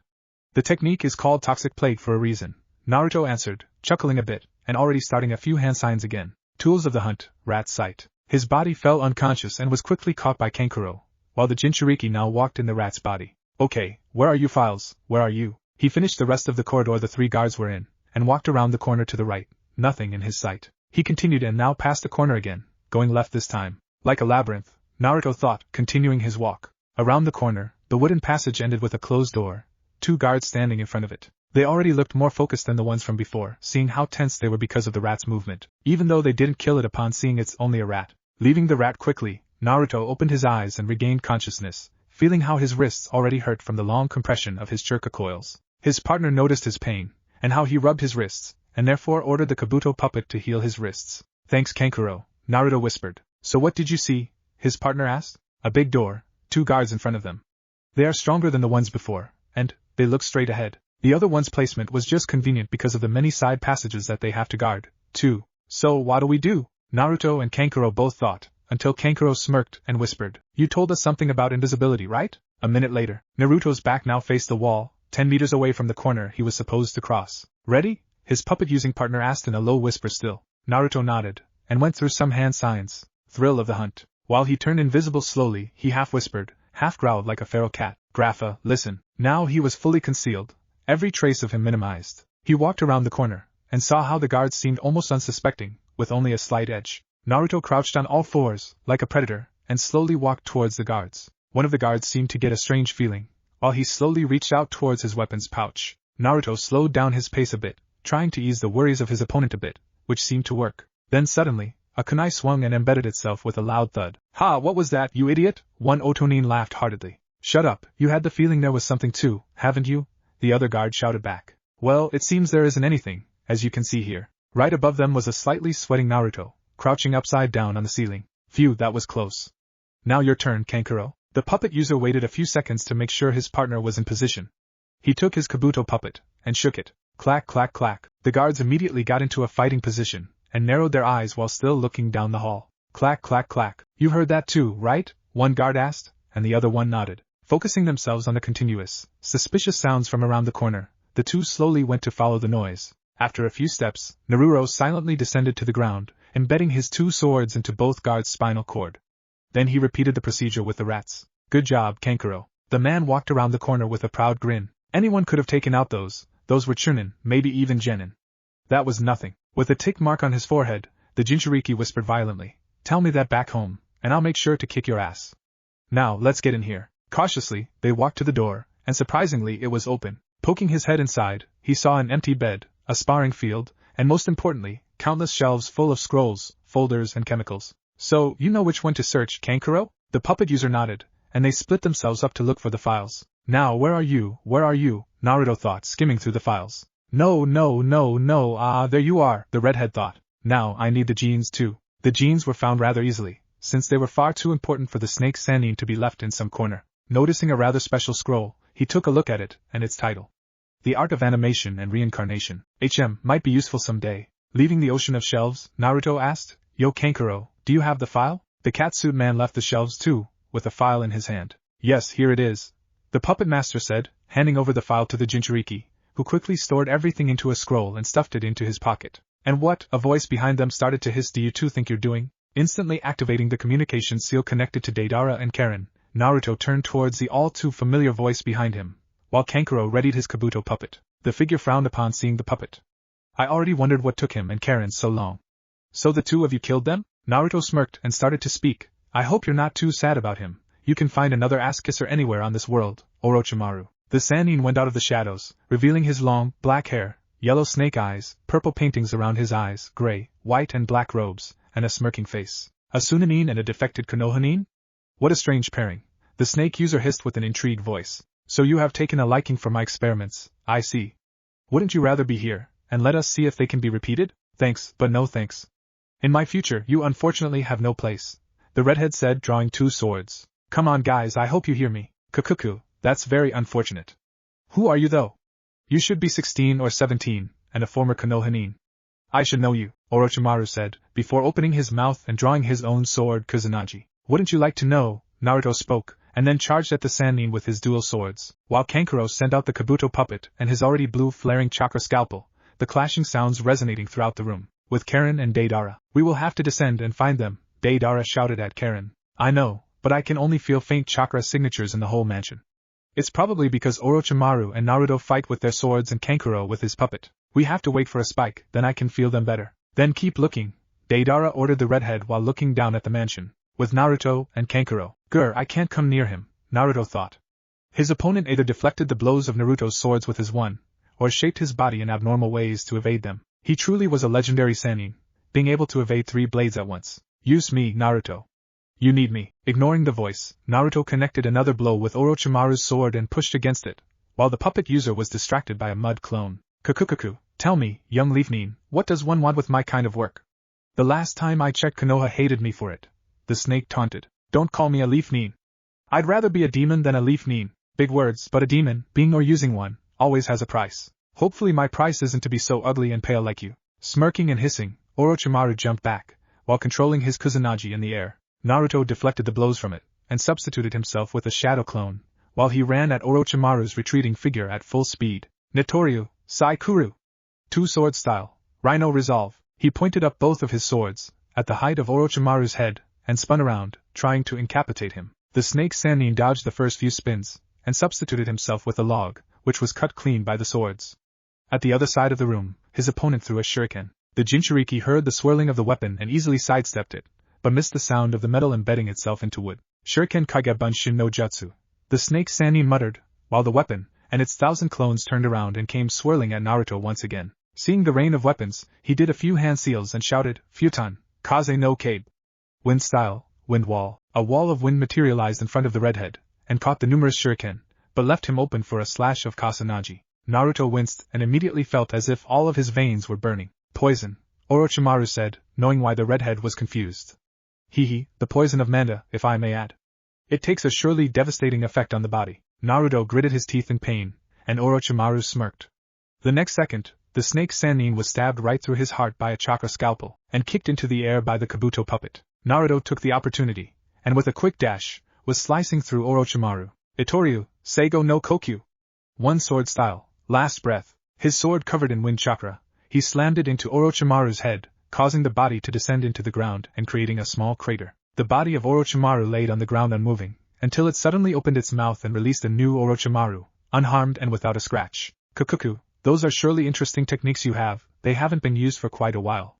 You wouldn't happen to offer yourself to share them with me? Naruto again gritted his teeth, while Kankuro just frowned at the warrior in front of them. Use me, you know you have to. Feeling as if a gate was holding back an incredible flood in his mind, and knowing how the potion still spread through his body, he cursed and opened the gate, releasing the thoughts of blood and killing. And then, everything was a blur. Naruto screamed in pain as his head was overwhelmed and his skin turned red. Before any of two confused persons in the room could react, they heard two voices from Naruto, his normal one and a deep, demonic one. Umbral trespass. The Jinchuriki disappeared into three little red clouds, which quickly flew into Orochimaru. When they entered him, two of Naruto's swords appeared above his head, hovering. What's this? The snake Sannin thought. The room was filled with Naruto's sinister laugh, until he materialized above the head of his opponent again, grabbed his swords and slashed a clean line through Orochimaru, who was barely able to evade a lethal blow. Cursing in pain, Orochimaru pointed his arms towards the enraged fighter, snakes leaving them and his mouth, wrapping around Naruto. Mandara no Jin! Formation of 10,000 snakes, the snake Sannin yelled, burying the now red-skinned warrior in his snakes. Though his body was more and more poisoned and bitten all around, his will, now amplified by the demonic powers of the sword and two tails of Kyubi, refused to falter. Kankuro tried to cut through the snakes with the chakra scalpel, but to no avail. They came more than they were destroyed. He's struggling against the snakes. No, he will release himself, the Sannin panicked, concentrating even more snakes into his jutsu. But then, he was surprised again. Boom! To his left the wall was blown off by a gigantic explosion, causing all three in the room to be thrown away, and the snakes to disappear. Looking towards the big cloud of smoke, Orochimaru could only see the outlines of two persons, standing on a giant bird. From the cloud, dozens of yellow chains of chakra emerged and wrapped themselves around Naruto, who still thrashed violently and screamed, and Kankuro, pulling them away. I have them, let's hurry up and leave. Karen yelled and Deidara nodded, the bird of clay ascending and flying away, while Naruto and Kankuro hung down, only held by Karen's chains. Orochimaru watched the retreating people after he stood up again. His eyes narrowed after he saw who it was. Karen, and that blonde idiot? What a strange bunch he has gathered there, he thought. Karen meanwhile healed the injured and poisoned Naruto, though still with his restraints, while also calming his mind with another healing jutsu. Naruto visibly calmed down and ceased his thrashing, becoming still. Then, he opened his red eyes again, looking very tired. Hey guys, what happened? He said hoarsely. I don't know man, something took over you back there with Orochimaru, maybe the Kyubi. Though, it didn't look like it, Kankuro said. Okay wait, what's with the sound village? Look down and you all will see. Deidara chuckled. Everybody looked down to see the crowd gathered at the mansion of the Otokage. Obviously, the first explosion has gained a lot of attention. Deidara looked through the hole he created previously, and saw Orochimaru still standing there, looking above him. Winking at him with a cocky grin on his face, he threw a little mass of clay down at the Otokage mansion, down to the still wondering crowd. Ladies and gentlemen, Deidara yelled on his retreating bird, causing everyone to look at him. Do you like art? I hope so, cause with me so close to you, you should always keep in mind that art is an explosion. The crowd wondered what the statement meant and Orochimaru widened his eyes. Oh no. Deidara laughed maniacally, and yelled finally. Finally this village gets what it deserves, for its actions and existence. Bokuten, C3. The little mass of clay expanded into a gigantic mass of clay, nearly the size of the Otokage mansion itself. Then, it exploded. The entire village was quickly engulfed in something that resembled a sun which flew into the earth. The wind gust from the explosion was almost enough to throw everyone off the bird. Dude, what the fuck is that? This is insane. How can someone possibly create such an explosion? Kankuro yelled at Deidara, the explosion still going on, without a sign of stopping. The blonde moved his right index finger in a no-no motion and answered, just like magicians, artists never tell their secrets. Meanwhile the two redhead were back at healing, and being healed again. At last, this village of criminals has found an end, Naruto whispered, and passed out from exhaustion. Karen nodded, and remembered another task. Talking to Chuzai, she strapped two scrolls there. A storage scroll, and a letter. Chuzai, you need to fly to the office of the Kazekage in Suna, quickly. He will need those scrolls before we reach him. Yes, milady, Chuzai said, while taking off to Sunagekure in a far greater pace than the clay bird. She looked at her patient and smiled, continuing to stabilize him. She had family again, and Otogekyo was Hisori. Maybe this squad of strange, obnoxious loudmouths wasn't that bad. Tsunade Council. What? This is an outrage.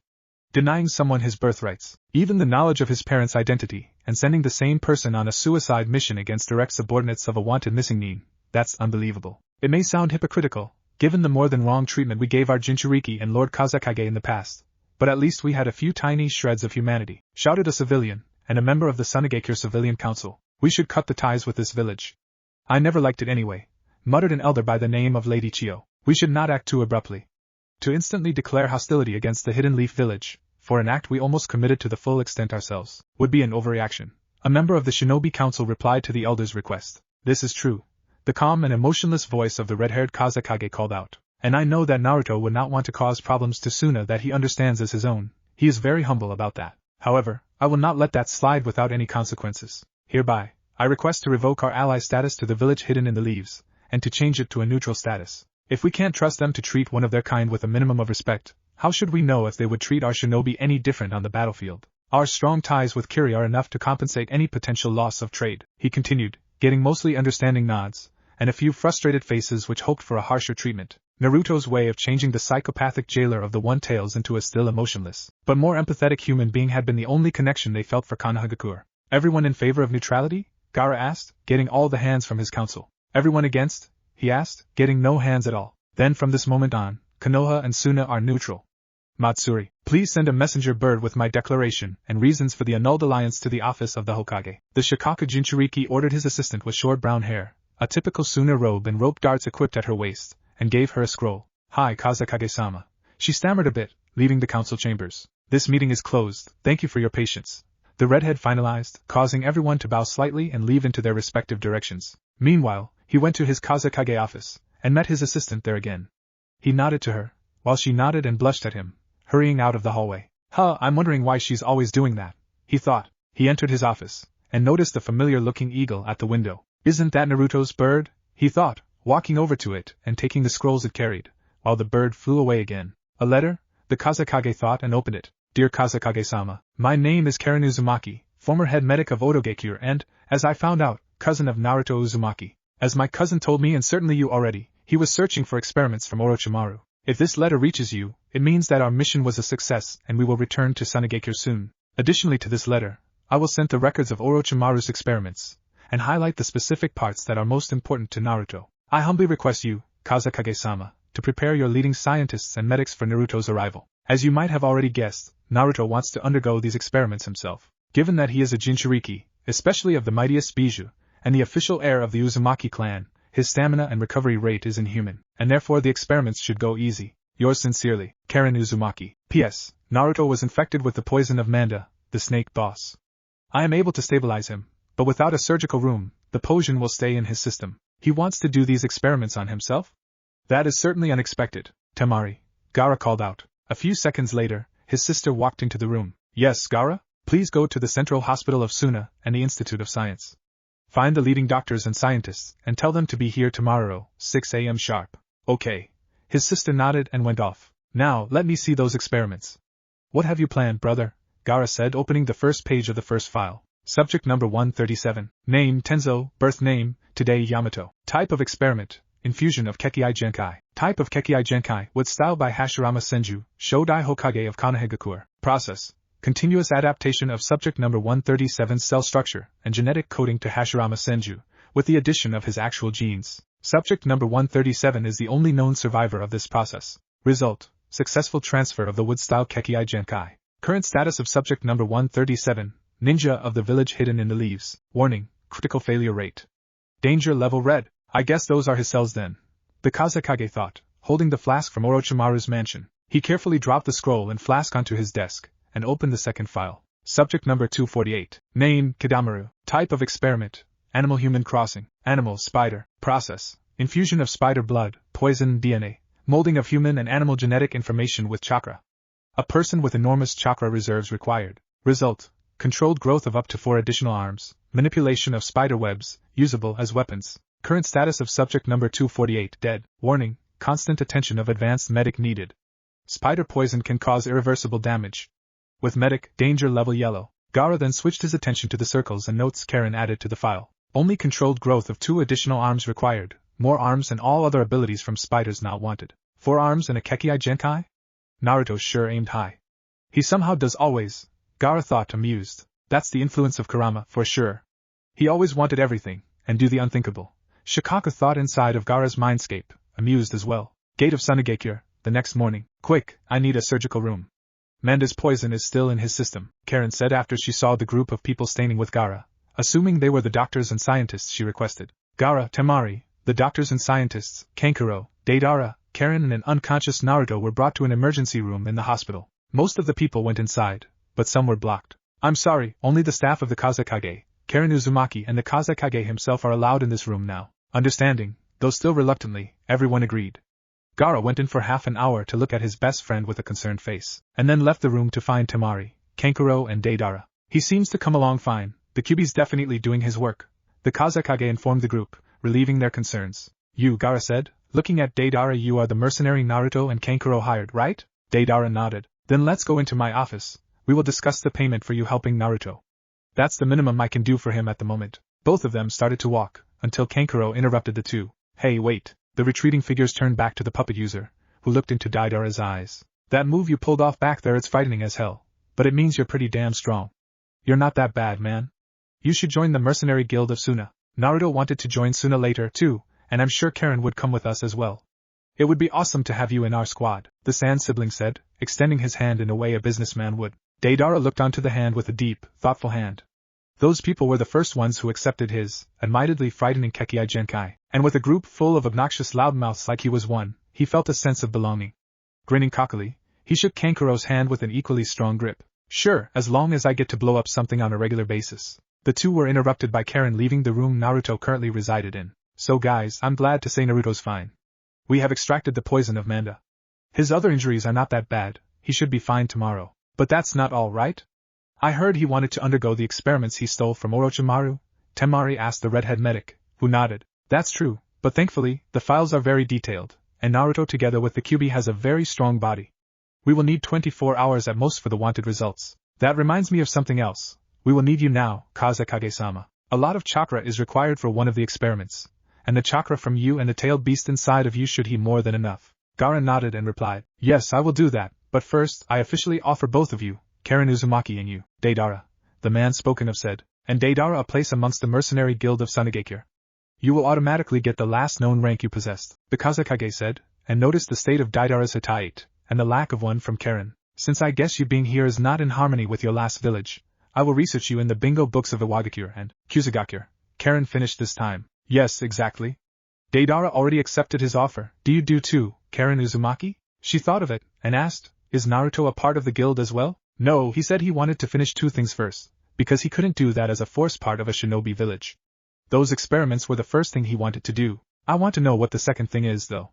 Still, he wanted to join as a genin afterwards, and if you all join the guild, I'm sure he will, too. She nodded, and finalized her decision while pushing up her glasses. Okay then, count me in. Thank you, Kazekage-sama. Gaara nodded, while holding up his hand and waving it dismissingly. Please, Gaara is just fine. Friends of Naruto, and especially family of Naruto, are my friends as well. I will prepare your contracts and headbands, you can come to take them in the evening. Deidara, I'm afraid we will have to postpone your payment until then, my presence is still needed here. No problem, I can wait for a bit. More time to prepare my next piece of art, yeah, Deidara exclaimed, while Kankuro and Karen's sweat dropped, and Temari and Gaara looked confused. His previous partners knew exactly what he meant with art. Alright then, please lead me to Naruto, Karen. Kankuro, Temari, please let the cook set up a banquet for tomorrow. I want to celebrate my brother's survival once he leaves the hospital, the Suna leader said, while Karen walked back into the operation room. Temari and Kankuro left to the Sabaku estate, preparing their get-together, and Deidara walked back to the camp of his new squad, making new charges of clay for his next possible fights, and also a few nice traps, just in case someone would want to interfere with his art. The next morning, the Hokage groaned. Paperwork, the bane of her existence. It piled itself up without any hope of its growth slowing down. She downed a large gulp of sake, and looked at all of the pictures standing on her desk. The one of her brother Nawaki, the one of her dead lover Dan, and of course, the photo with her, Jiraiya and Naruto. She sighed with a shaky breath, until she was interrupted. Tsunade-sama, Shizen yelled, barging into the office of the Hokage. Not so loud, Shizen. the busted blonde said, gripping her head from her headache. Sorry, but I have a message that will more than likely spike your interest. And what would that be? Tsunade said uninterestedly, taking another sip of her bottle of sake. Orochimaru's villagite has been completely destroyed. The drinking Hokage immediately spit out the gulp of sake in her mouth and coughed a few seconds afterwards. What? What do you mean destroyed? She asked, completely flabbergasted. With destroyed I mean destroyed. One of Jiraiya's spies said the village was annihilated in an explosion, and that 4 people left the village from the sky. Explosion? Sky? But how? Here, the daimyo of Rice Country added entries into their bingo book. Apparently there were still witnesses who survived, the Hokage's assistant said, handing the files over to her leader, which she inspected then. Name, Sabaka no Kankuro. Current village, Tsunade. Appearance, black cat-like suit, violet face paintings, scrolls on his back. Tsunade Hitai, puppets. Rank B, Abelites, puppet master. Wanted for infiltration of Otogekure, the Otokage mansion, stealing classified information, and fighting the Otokage. Bounty, 50.000 Rio. Name Karen Uzumaki. Current village, last associated village, Otogekure. Appearance, long red eyes, black glasses, violet shirt, black short pants. Rank B. Abilities, advanced medic, Uzumaki chakra chains bloodline. Wanted for treason against the Rice daimyo and Otogekure, and the coordinated escape with wanted criminals. Bounty, 60.000 Rio. Name Deidara. Current village, last associated village, Iwagakure. Appearance, long blonde hair, covering the left eye, beige clothes, concealing most of his body, / Iwagakure Hitai. Rank S. Abilities, Bokutan bloodline. Wanted for the destruction of Otogekure and the massacre on Oto ninja. Warning, capable of destroying an entire village alone, engaged with utmost care. Bounty, 200.000 Rio. Name, unknown. Current village, last associated village, unknown, probably Kanehagakure. Appearance, spiky and long red hair, red eyes with black vertical slits, sleeveless black shirt, black pants and black face mask, / Kanehagakure Hitai, for swords. Rank S. Abilities, advanced Kenjutsu, Fuetin. Wanted for the infiltration of Otogekure, the Otokage mansion, stealing classified information and fighting against the Otokage. Warning, in possession of yet unknown powers. Engage with utmost care. Bounty, 100.000 Rio. Sabaka no Kankuro, isn't that the brother of the Kazekage, Gaara? What did he have to do with all of that? The Hokage wondered. We only know that Kankuro joined the mercenary guild of Tsunade 3 years ago, so it's possible he was hired for the job. The Hokage nodded, and then asked, red hair and red eyes? Advanced Kenjutsu and in possession of 4 swords? I can't remember us having such a ninja, Shizen. Do you? The assistant shook her head, and replied, sorry Tsunade-sama, I don't know that person. Did Jiraiya's spies possibly find out what happened to Orochimaru? Shizen, again, shook her head. No. It is likely that he died in the explosion. Tsunade nodded. We still need to be careful about him. He is not one to die easily. It is possible he's alive. Inform me when there's new information. Hi, Tsunade-sama.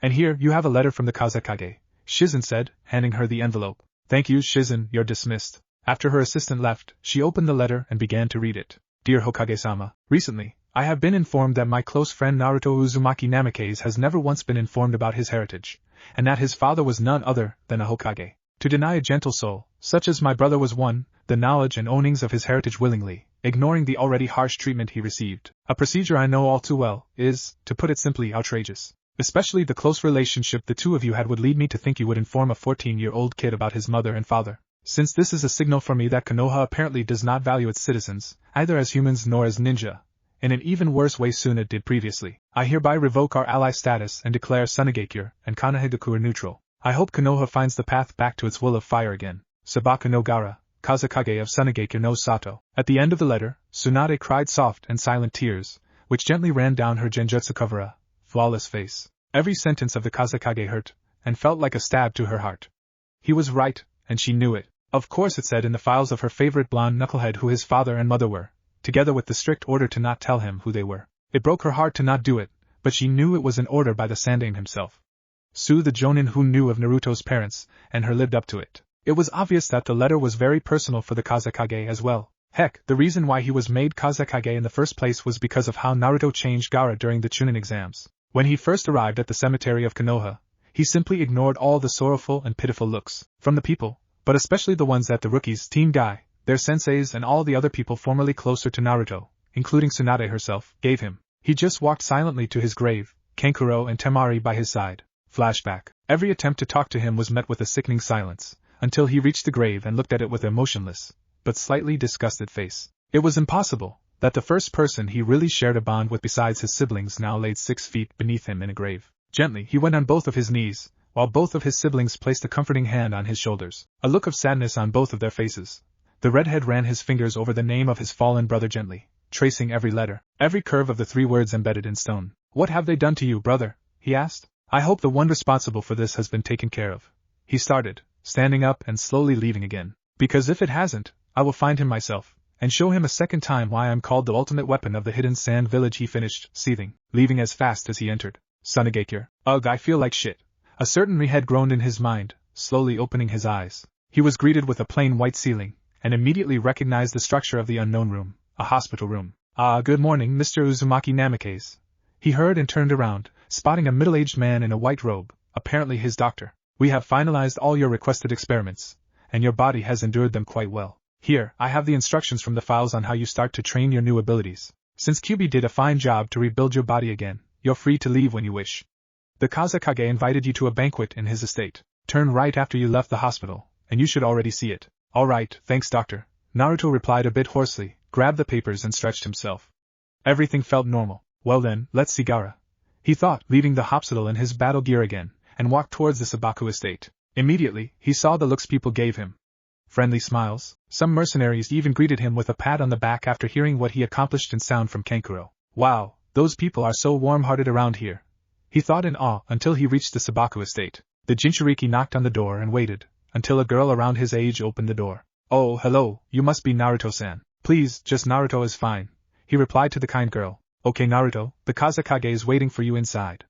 "Your partners are here too," she said, letting him into the mansion. "The dining hall is down the corridor here," she instructed, following the guest. Naruto opened the gate and saw a monstrous hall, a table for 50 people, full of food, walls full of gold and paintings from former Sabaku family members, a cozy-looking fireplace, and Deidara, Karen, Kankuro, Temari and Gaara sitting at the end of the table. "Ah Naruto, it's good to see you're on your feet again," Gaara said, smiling slightly as Naruto took the seat next to him, while Chizai flew from Karen's shoulder onto his. He nuzzled his head playfully, while Naruto chuckled a bit and scratched his eagle's head affectionately. "Yeah, you know me, I can't stay lying down too long," the other Jinchuriki said, grinning sheepishly. "Thank you for bringing him here, Matsuri."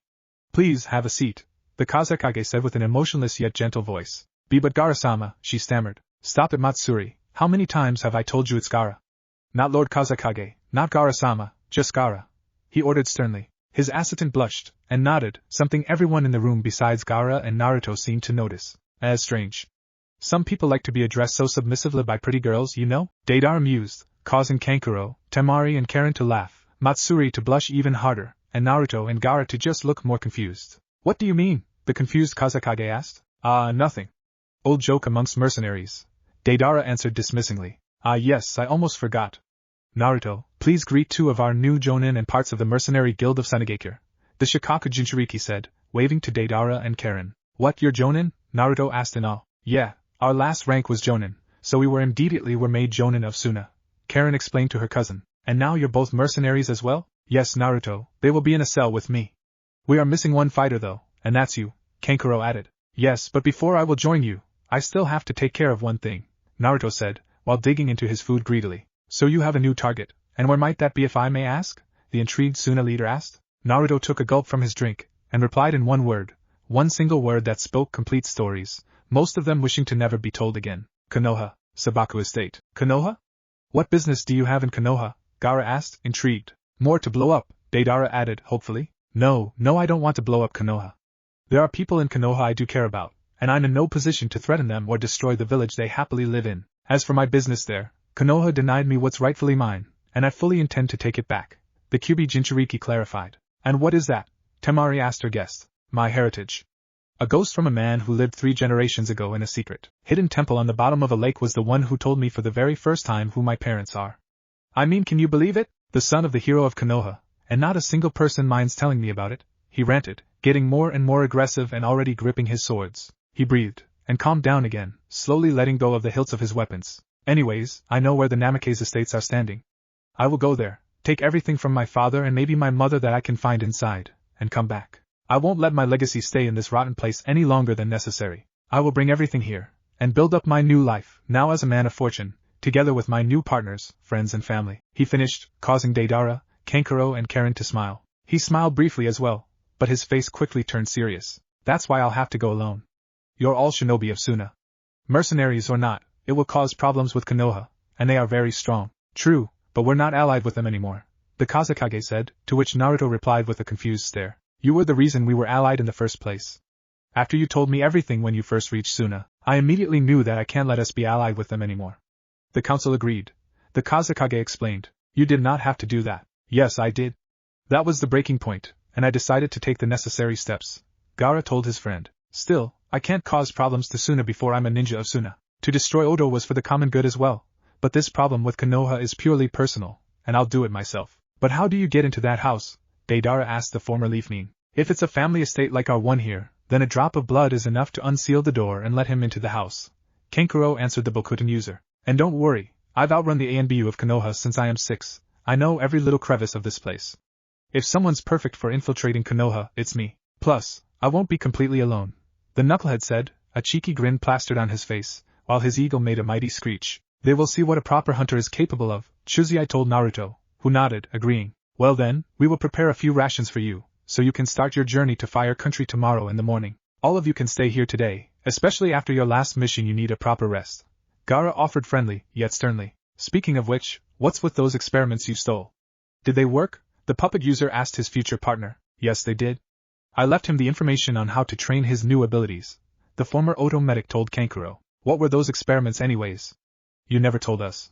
Temari asked interested, with Matsuri also listening up. The first is the Mokutan, wood style, the Kekei Genkai of the Shodai Hokage and my master, Hashirama Senju. The second one is from Kadamaru, one of the sound four we fought at the invasion during the Chunin exams. Specifically, I can now grow 2 additional arms from my shoulder blades, he said, causing the 2 girls to widen their eyes. A bloodline and 2 additional arms, you can really do that? Temari asked. I can try the arms, it says I have to focus chakra into my shoulder blades, and that I will start to feel it when I grow new arms. He referred from the instruction on the given piece of paper. He followed the instruction, and actually succeeded in growing 2 additional, healthy-looking arms, which he bent so the arms were on the height just above his head. Gaara's sister gaped like a fish, and his assistant fainted from shock. How does that feel? Deidara asked the Jinchuriki. Strange. It feels like it will be hard to coordinate them, and they feel as if they are I don't know more. Flexible, Karen concluded, getting a nod from her cousin. That's the specialty of these arms. You're able to bend them into more unnatural shapes, you can even spin them around and everything's fine, since your muscles and bones are all made from chakra. She finished her explanation, pushing up her glasses. Wow, cool, he said, trying to move all 4 arms. So that's the reason you have 4 swords, right? The Kazekage asked, while helping up a now conscious and again blushing Matsuri back into her seat. Yep, let me just try to grab them once. Then, everyone watched as he slowly led each hand to one hilt, and afterwards, one by one, unsheathed the swords. He tried to spin his 2 artificial arms, and was actually able to spin them around his wrist, creating 2 deadly razor blades, for everyone who didn't already. Imagine General Grievous. Dude, you will be a monster on the battlefield like that, and I mean that in the good sense, Kankuro stated, getting agreeing nods from everyone. Naruto sheathed back his swords, and cut off the chakra from his additional arms, causing them to grow back and entirely dispel. Yeah, I just need a little time to get used to it. I'll skip the Mokutan techniques now and learn them once I've returned. To learn a completely new element, a Kekei Genkai too, won't be that easy, the Jinchuriki told his friends, sitting back down to eat again. Well then, a toast to the newest mercenary cell of Suna, and hopefully, our next member. Kankuro spoke, raising his glass, which everybody followed suit, clinking their glasses in the middle. The next morning, Naruto stood at the gate of Sunagakure, his battle gear and new features well hidden by a black cloak, which only revealed his red canine eyes. The hood on the cloak concealed his red mane. Are you sure you don't want our help out there? Kankuro asked the Kyuubi Jinchuriki. Yes, I will take care of this myself, Naruto answered with steely eyes. Well then, make sure you come back in one piece, Gaki. It would be a shame to already lose such a promising artist, Deidara said with a cocky grin. Don't worry, I won't go down that easy, Naruto countered with his foxy grin. Good luck, Naruto, please be safe, Gaara told his fellow demon container. Please don't do anything stupid, Karen added worriedly. I will, Gaara, Karen-chan, and prepare a Hittite for me, he replied, turning around. His destination, Kanahigakure. He started his walk through the endless dunes of Wind Country, and his thoughts drifted to his destination. He knew that after some time, he would have some interaction with the leaf again. It wasn't one of the strongest shinobi countries for nothing, their influence had a wide range. He smiled thinking about the people he cared about. Ayame and Tuchiichiraku, who were always nice and supportive, even though he obviously didn't have enough money to buy anything from them in the masses he did. Konohamaru, Moegi and Udan, who looked up to him like a brother. Hinata, who was also nice, but shy, and a bit weird. Plus, she always seemed to have a fever.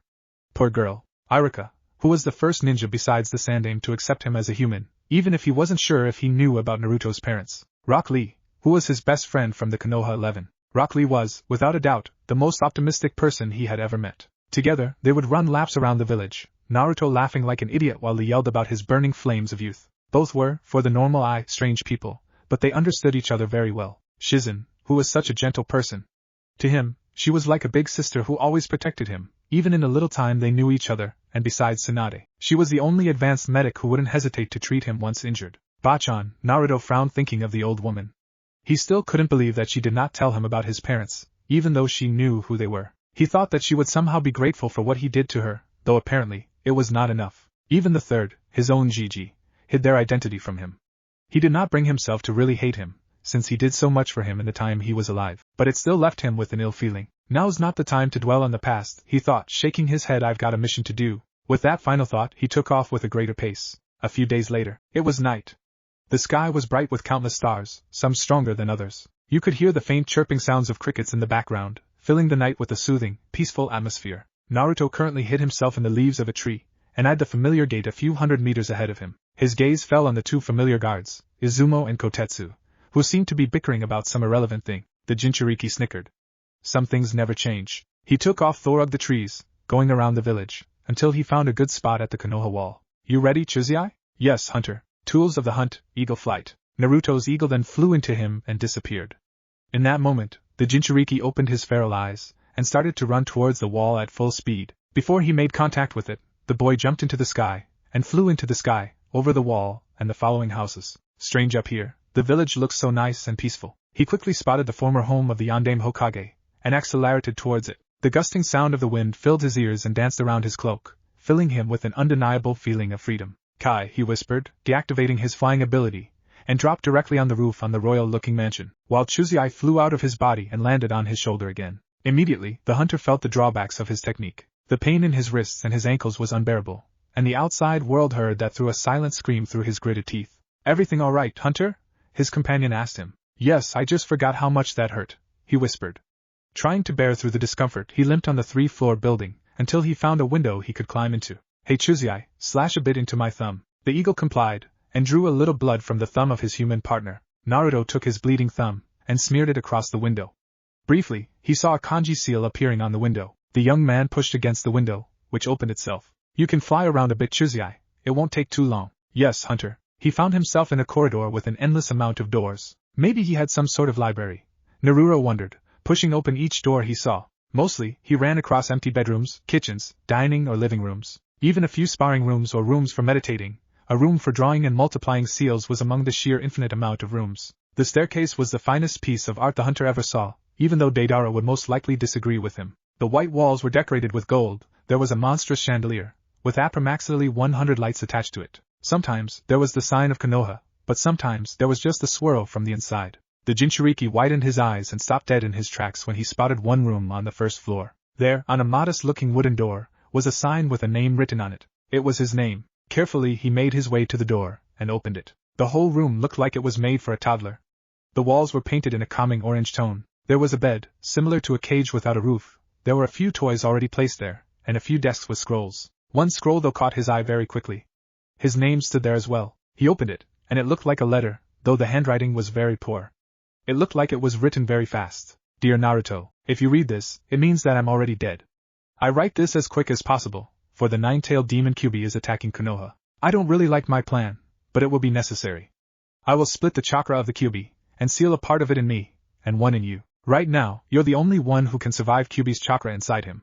I will never see you grow up, and your mother won't too. It breaks my heart, but I know that together with Kyuubi's chakra, you will grow into a strong shinobi, stronger than me or your mother. To hold the Kyuubi at bay is a great task, and I feel very bad that I have to impose it on you, but I hope that Konoha will see you as a hero for your strength one day. I just know you will be strong. Your mother kisses you goodbye. She says that she is heartbroken to not see her boy grow up into the strong and handsome man his father was. Please Naruto, be safe. May the will of fire illuminate your path of life. We love you. Minato Namikaze and Kushina Uzumaki, your mom and dad. At the end of the letter, Naruto silently released tears, which slowly ran cheek, and followed his jawline down to his chin, where it gathered and fell down onto the floor. He wanted me to be a hero. Yes, Kit, I remember how he looked at you after he sealed me inside of you. Even though he died, he looked proud and happy, spoke the Kyubi. The child of the yondaime clenched his fists and seethed in anger. If the way he was treated was normal for heroes, he did not want to know how villains would end up in Konoha. Calming himself down, he left the room again and looked for any scrolls his father might have left. In his search he found a few more bedrooms, one room with strange masks inside it which he did not recognize, until he reached what seemed to be Minato's workplace. Immediately his eyes were set on a scroll that laid on the desk of the small office. He opened it and read it. Dear heir of Clan Uzumaki and Namikaze, unfortunately, I built myself a reputation that made many enemies throughout the elemental nations. Therefore, I have set up a key precaution. On the bottom of this paper, you will find a seal that triggers other seals when activated. Every chamber, each angle of this house has such a seal. When activated with blood, those seals reverse themselves and flow into the seal on this paper. This means that it is possible to seal away the entire house, so it can be placed elsewhere if Konohagakure is unsafe. Another seal will copy and leave the outer parts of the house here, so there is no suspicion about your departure. The scrolls of my signature techniques, the Rasengan and the Hiraishin, will be sealed additionally, and they are to be found in my desk. Whoever you are, stay safe, honor and protect our name. Minato Namikaze, Yondaime Hokage of Konohagakure. I can see why he was called the master of Fuinjutsu. Naruto thought amused, as he followed the instructions from the scroll, drawing a bit more blood from his already wounded thumb. After he was blinded by a brief flash of light, he found himself not standing on solid ground anymore. He looked down to see the exact soil which was also in front of the door. Everything around him was gone, only the facade of the mansion remained. Naruto walked up the wall until he reached the very window he entered the estate with, and went up to the roof again. Hey Chuzai, I have one more place to go to, cover my back. Naruto ordered his flying eagle through their mind link. No problem, hunter. Thrill of the hunt. Naruto concentrated himself, while he growled lowly. Growling, focus. After he was fully hidden in his technique, he sprinted over the roofs of the sleeping village, flashbacks coming with every time he saw a familiar place. The academy, Ichiraku's, even his old apartment were in sight. Then he reached his destination, the Konoha graveyard. He remembered the one time he was told that the Hokage and their family were buried in a separate section, and immediately sought it out, rushing through the countless names engraved in different kinds of tombstones. After a minute he stumbled upon 3 graves. The grave of Minato Namikaze, Yondaime Hokage. The one of Kushina Uzumaki, red-hot-blooded habanero. And his, number 1 unpredictable ninja Naruto Uzumaki Namikaze. Really? When I'm dead, everyone can know who my parents are? Everyone but me? He seethed again, trying not to just release the Kyubi and let him do his work. He looked down onto his modest but fine-looking grave, smiling at the several reminders of his childhood and time in the Leaf Village. He took the family picture he found, fully intending on hanging it into his new home. When he saw the picture of Team 7, he frowned. A picture of a team that never was won? No, not with me, the Jinchuriki thought. He placed the Kyubi flame seal, the one he fought Kabuto with as well, whispered a quiet Moetsukuru, and let it burn in the crimson flames of the demon inside of him. Hunter, someone is behind you, she is closing in very fast. Naruto immediately reacted, jumped to the side and landed with a graceful roll, dodging the deadly punch that was almost thrown into the back of his head. Naruto swore he could smell a trail of alcohol. Slowly looking up the familiar-looking green robe, he met eyes with his attacker, Crimson met Amber. Who are you? How dare you destroy a reminder of Naruto? The strong, confident voice of the blonde-haired woman in front of him rang out through the night. Tools of the hunt, eagles descend. He whispered silently, while Chuzai nodded in the air and flew into the forest. Answer me. ANBU. The woman yelled with an angry face, 4 agents appearing on her side in a cloud of smoke. I'm surprised, the deep voice of Naruto started that the Hokage would care for such a hated child. I don't recall hearing such strong words towards him while he was alive. Inwardly wincing, Tsunade's voice shouted again. TSK, what would you know about him? To me, he was one of the most important people I ever knew. You have one chance. Surrender immediately and go into prison for disturbing the dead, or die right here, right now. Yeah right, I received a lot of punches for being so important. Too bad, the concealed Jinchuriki spoke sinisterly. I don't really feel like doing any of those things. The woman's eyes narrowed in annoyance, and she ordered, ANBU, take him out and put him into prison. Hi, they yelled out like a choir, each of them drawing their swords. Naruto pushed himself to his feet, and narrowly dodged all of the slashes the ANBU attempt to do on him. Futon, Daitapa, wind style, great breakthrough.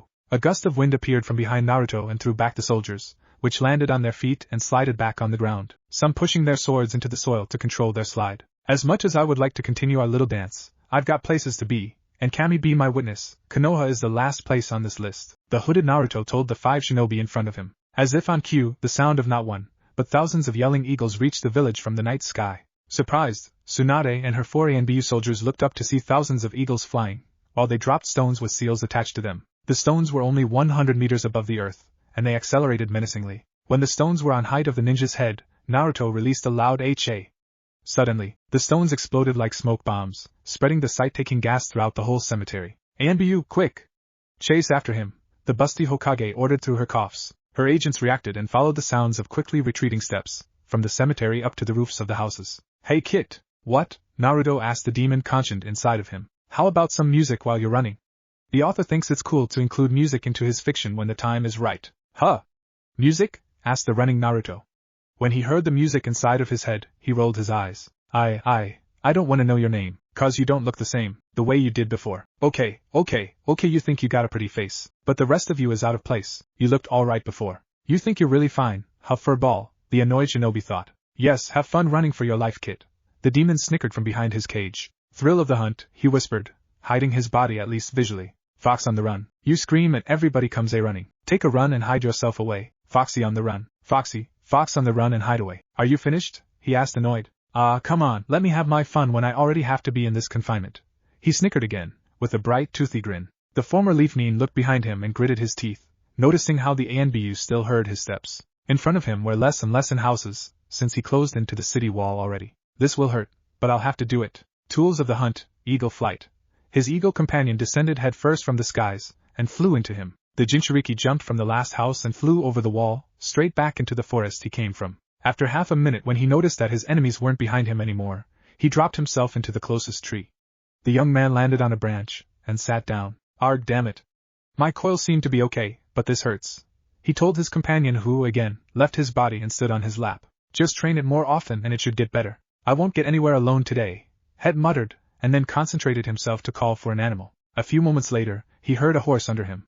Carefully, he climbed down the massive tree and laid himself down on the horse, ordering it to ride back to Suna. And now, a nice long sleep, the Jinchuriki thought, diving into the land of dreams. "Kanehigakure. NBU, where is he?" the Hokage asked sternly. "We're sorry, Hokage-sama, but he escaped," one of the ninjas stammered, to which their leader narrowed her eyes. "I'm disappointed in you. You're the elite of this village, how could you let him escape? As a punishment, you will train with Might Guy and Rock Lee tomorrow in the morning." "But Hokage-sama," one of the ninjas said fearfully. "You heard me right, now get out of my sight, and be grateful I don't demote you," she yelled. The ANBU nodded and disappeared in a cloud of smoke. Why would he attack the picture of Naruto and his team? She thought sadly, while leaving her office with a bottle of sake. Tsunade. A few days later, Naruto walked to the building of the Suna Council. After reaching the outside walls of Suna, he was told by the guards that he was to report to the council as soon as possible. Entering the building, he was greeted by the familiar sight of Shinobi Council on one and Civilian Council on the other side, while the village elders and the Kages sat in the middle. Only now, it was in Suna and not Konoha. "Naruto Uzumaki Namikaze," the emotionless voice of Gaara began after a vote by the Council of Suna, "you are hereby offered the rank of Genin of Tsunade, and additionally a place in the Mercenary Guild of Tsunade. Your cell would be Sabaku no Kankuro, Karen Uzumaki and Deidara. As an independent force, you are allowed to accept work from anyone and against anyone, but your loyalty stays with Suna. Any actions against Suna will not be tolerated. Do you accept?" "Yes, of course," he shouted excitedly, getting chuckles from most people and a small smile from Gaara. Then he started, leering in a swirl of sand, directly in front of him. "I give myself the honor to give you your Hittite. Wear it with pride. This meeting is dismissed," he finished, giving Naruto his headband, who strapped it around his right arm like Deidara and Karen did. "Hey, can you come to our camp with me?" "I need your help," Naruto asked, and Gaara nodded. When they reached the camp, they were greeted by Karen, Deidara and Kankuro, who all smiled. News seemed to spread fast. Well, look who's a new mercenary of Suna," Kankuro shouted happily. "Heh, took you long enough, brat," Deidara said with his cocky grin. "I'm happy you're back, Naruto-kun." "Did you find anything in Konoha?" his cousin asked. "Yes, I did." "Please remove all the things that are here, tents and everything," he requested, getting confused looks by everyone, though his partners complied. Naruto opened his scroll and activated the seal at the bottom with his blood, creating a huge cloud of smoke. When it went away, the Namikaze mansion in all its glory was revealed. "Dude, the hell is that?" Kankuro shouted loudly. "The mansion of Minato Namikaze." Apparently, Dad was afraid that Konoha might not be safe one day, and build up this mechanism which seals away the entire house and leaves only a copy of the outer walls behind. "There are so many rooms inside, and since this is rightfully my home, I took it with me. Those will be our new headquarters," he finished.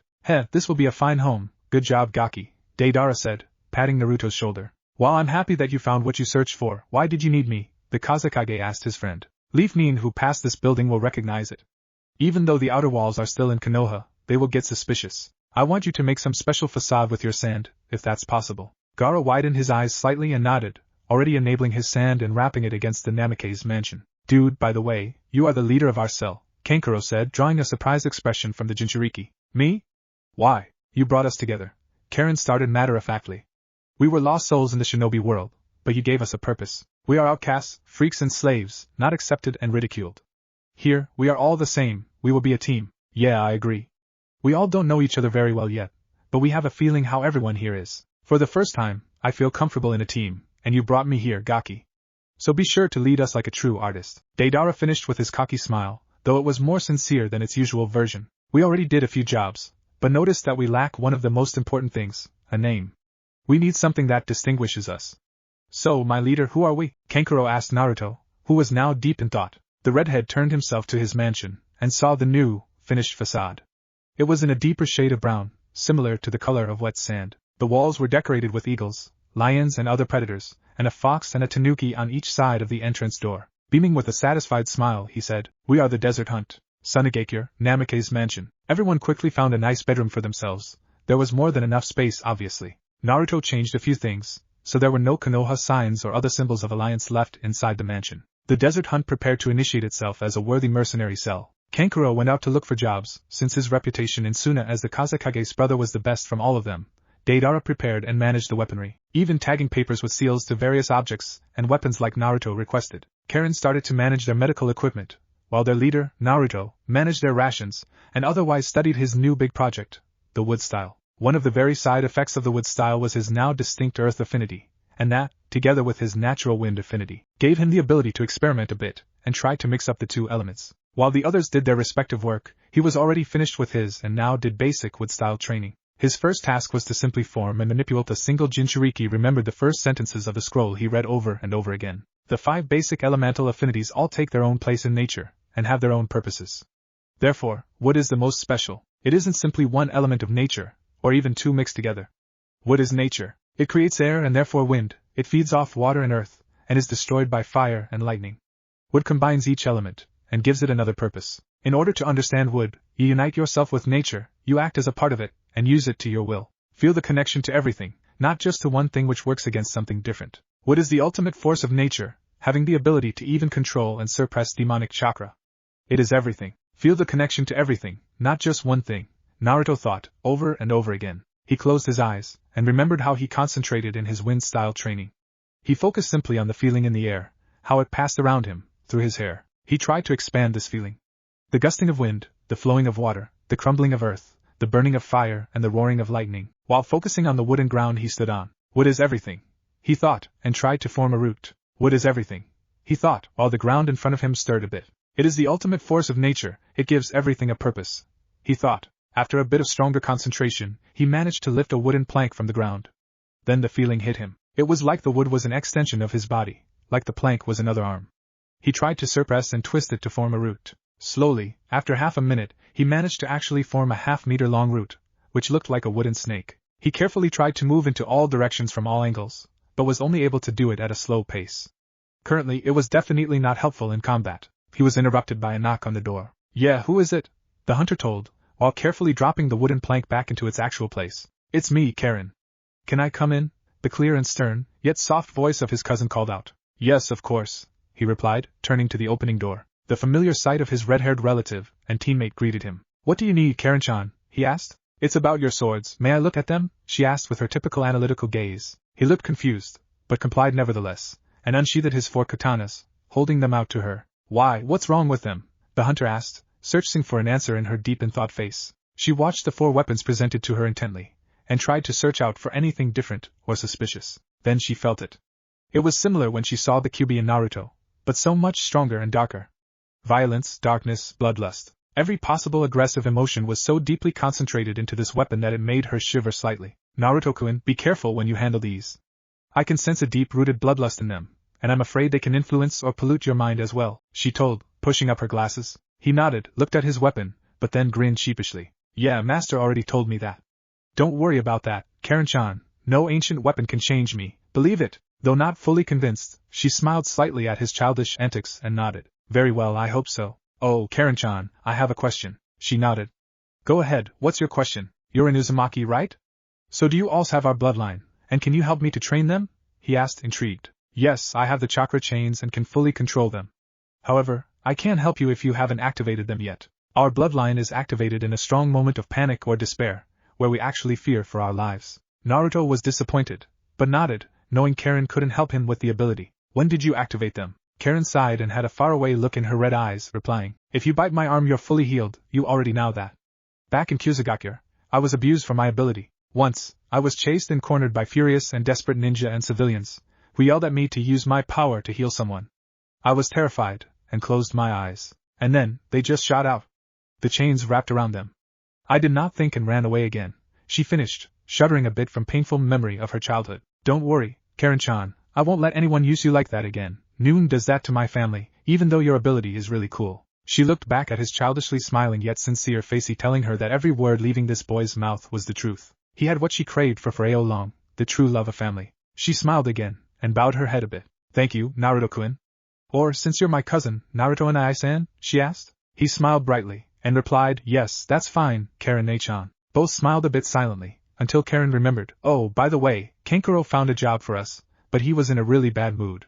We should look what it is, she said, to which he nodded and left the training room. They reached a former dining room in the second floor, which they quickly rearranged to an assembly room for their meetings. Already, the two of them heard the angry, no, the furious and murderous voice of the puppet master. You should have seen his smug face.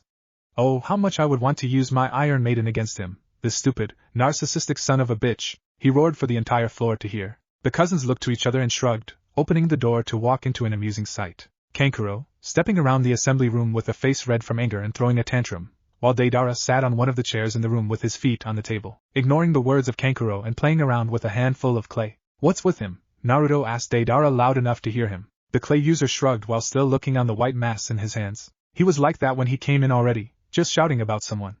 I started to ignore it after a while, he answered nonchalantly. Naruto nodded and walked over to the shouting Sannin. He simply slapped him, interrupting his tantrum and causing him to fall on the ground. The puppet master looked even more furious than before and yelled, Dude, what the hell is wrong with you? Naruto, now equally pissed, yelled back, With me? What the hell is wrong with you? I would be surprised if the whole shinobi world hasn't heard your shouting yet. The hell made you that pissed? Kankuro's anger then switched from his partner to his original target. Grr, it's Akira and his group, the Abyss. They are an independent mercenary group but have an excellent reputation. In our world, reputation is everything, and because of his flawless one, he tends to get nearly all the jobs. I was in one of the pubs, and he was there with his partners, getting contracts thrown at him as if he was a stripper and the contracts were money. And his face, oh his face, how I would love to reshape it. Deidara asked, So why don't we do it then? Kankuro gritted his teeth. He has so much influence, and has nearly 100 men. We, unfortunately, are only 4. To turn against him is to turn against all of his allies and the entire Abyss. They are good, and I doubt anything besides one of Deidara's ultimate bomb can kill them all just like that. But shouldn't our reputation already be awesome? You and me infiltrated the Otokage mansion and managed to escape, and Deidara alone wiped out the entire village. Naruto asked, confused. This proves that we can kill a few weak guards and cause destruction. But can we protect a client? Can we secure an important payload? Can we track and hunt down a target, all of us? I did a few of these things already, but did you? Noon knows that, and until we did all of those things and did them well, our reputation stays as it is. Promising yet young, he finished his explanation solemnly. Everyone nodded and though about the new pieces of information. Besides a fortune which could be in sight, a reputation was the key to a successful new life. You did manage to get a job for us though. What is it? Karen asked. Yeah, a contract by the Wave Daimyo. Apparently, a few missing Nins are terrorizing Nami no Kuni, Wave Country, so they sent out a courier to Suna. Nami no Kuni, huh? Great, I can see how that drunken old man, Tsunami and Inari are. Naruto smiled, reminiscing about his first mission outside of Konoha. He started to speak again. Well then, guys, we can care about this Akira guy later. Now pack your stuff and prepare. We'll go to Nami no Kuni. Deidara, have you prepared the kunai I asked for? Yep, here they are. The clay user exclaimed, throwing a pouch of kunai to his leader. Then let's go, guys. Naruto yelled out to his partners, pumping his fist into the air. The desert hunt prepared itself for its first job, collecting all tools necessary, and hopped onto Deidara's clay bird, flying to Wave Country. After a while, they reached the border of fire to Wave Country, and found themselves a fitting place to land soon afterwards, a nice clearing in a forest. The group walked into the direction of the main village, until they closed into a gigantic bridge. Directly in front of the bridge, there was a sign of stone with a few engravings. We honor this bridge to our savior from the oppression of Gato, and the hero of Nami no Kuni. Welcome to the great Naruto Bridge. I can't believe Tazuna named the bridge after me. Naruto muttered in awe, reading the sign over again. You have an own bridge? Kankuro asked curiously. Apparently. It was the first mission of my old team outside of Konoha. We fought against Zabuza and his friend Haku. Zabuza was a violent ninja, and Haku, he was just like me. Both died as good people and honorable shinobi, though. Wait, you were the ones who defeated the demon of the bloody mist? Deidara asked, genuinely surprised. The Jinchuriki nodded. Yes, we did not kill him though. He died because of the wounds he received from Gado's thugs until he could reach and kill him. Come, we will go into town. The group walked silently through the lively town in Wave Country, getting mostly confused looks. Probably because of the strange pairing of Hitayatesh. Wow, this place is so much bigger than I remember. No wonder that's the capital of Nami no Kuni, thought Naruto. A few minutes of walking, the mercenaries reached a huge marketplace. Push carts blocked their view to the other side of the place, filled with different kinds of exotic food and ingredients, spices, clothes, and weapons. At the end of the marketplace, the tsunade could not miss the gigantic-looking palace with samurai guards in front of it. The palace of the Wave Daimyo. Halt, tsunade. What are you doing here? One of the guards spoke, hands on the hilt of their katanas. We are mercenaries from Suna, the ones your daimyo hired for your missing nin problem. Kankuro answered, showing the business contract from the Wave Courier. The guards briefly checked the contract, and talked again. Alright, we'll escort you to our daimyo. Keep your hands where we can see them, the samurai instructed, with 2 standing in front of the Suna group, and 2 standing behind them. The group closed in towards a large iron gate on a red carpet. Clearly the way to the throne room of the daimyo. Entering the majestic throne room, the group was greeted by the sight of a whole dozen samurai guards, an even shinier and more golden room, and the strong smell of sake. Apparently, the daimyo was enjoying his second bottle of the strong liquor, clearly making his guards uncomfortable. Naruto furrowed his red eyebrows. He could swear he knew the old, bearded face of the man of royalty sitting in front of him. Wadiawan here?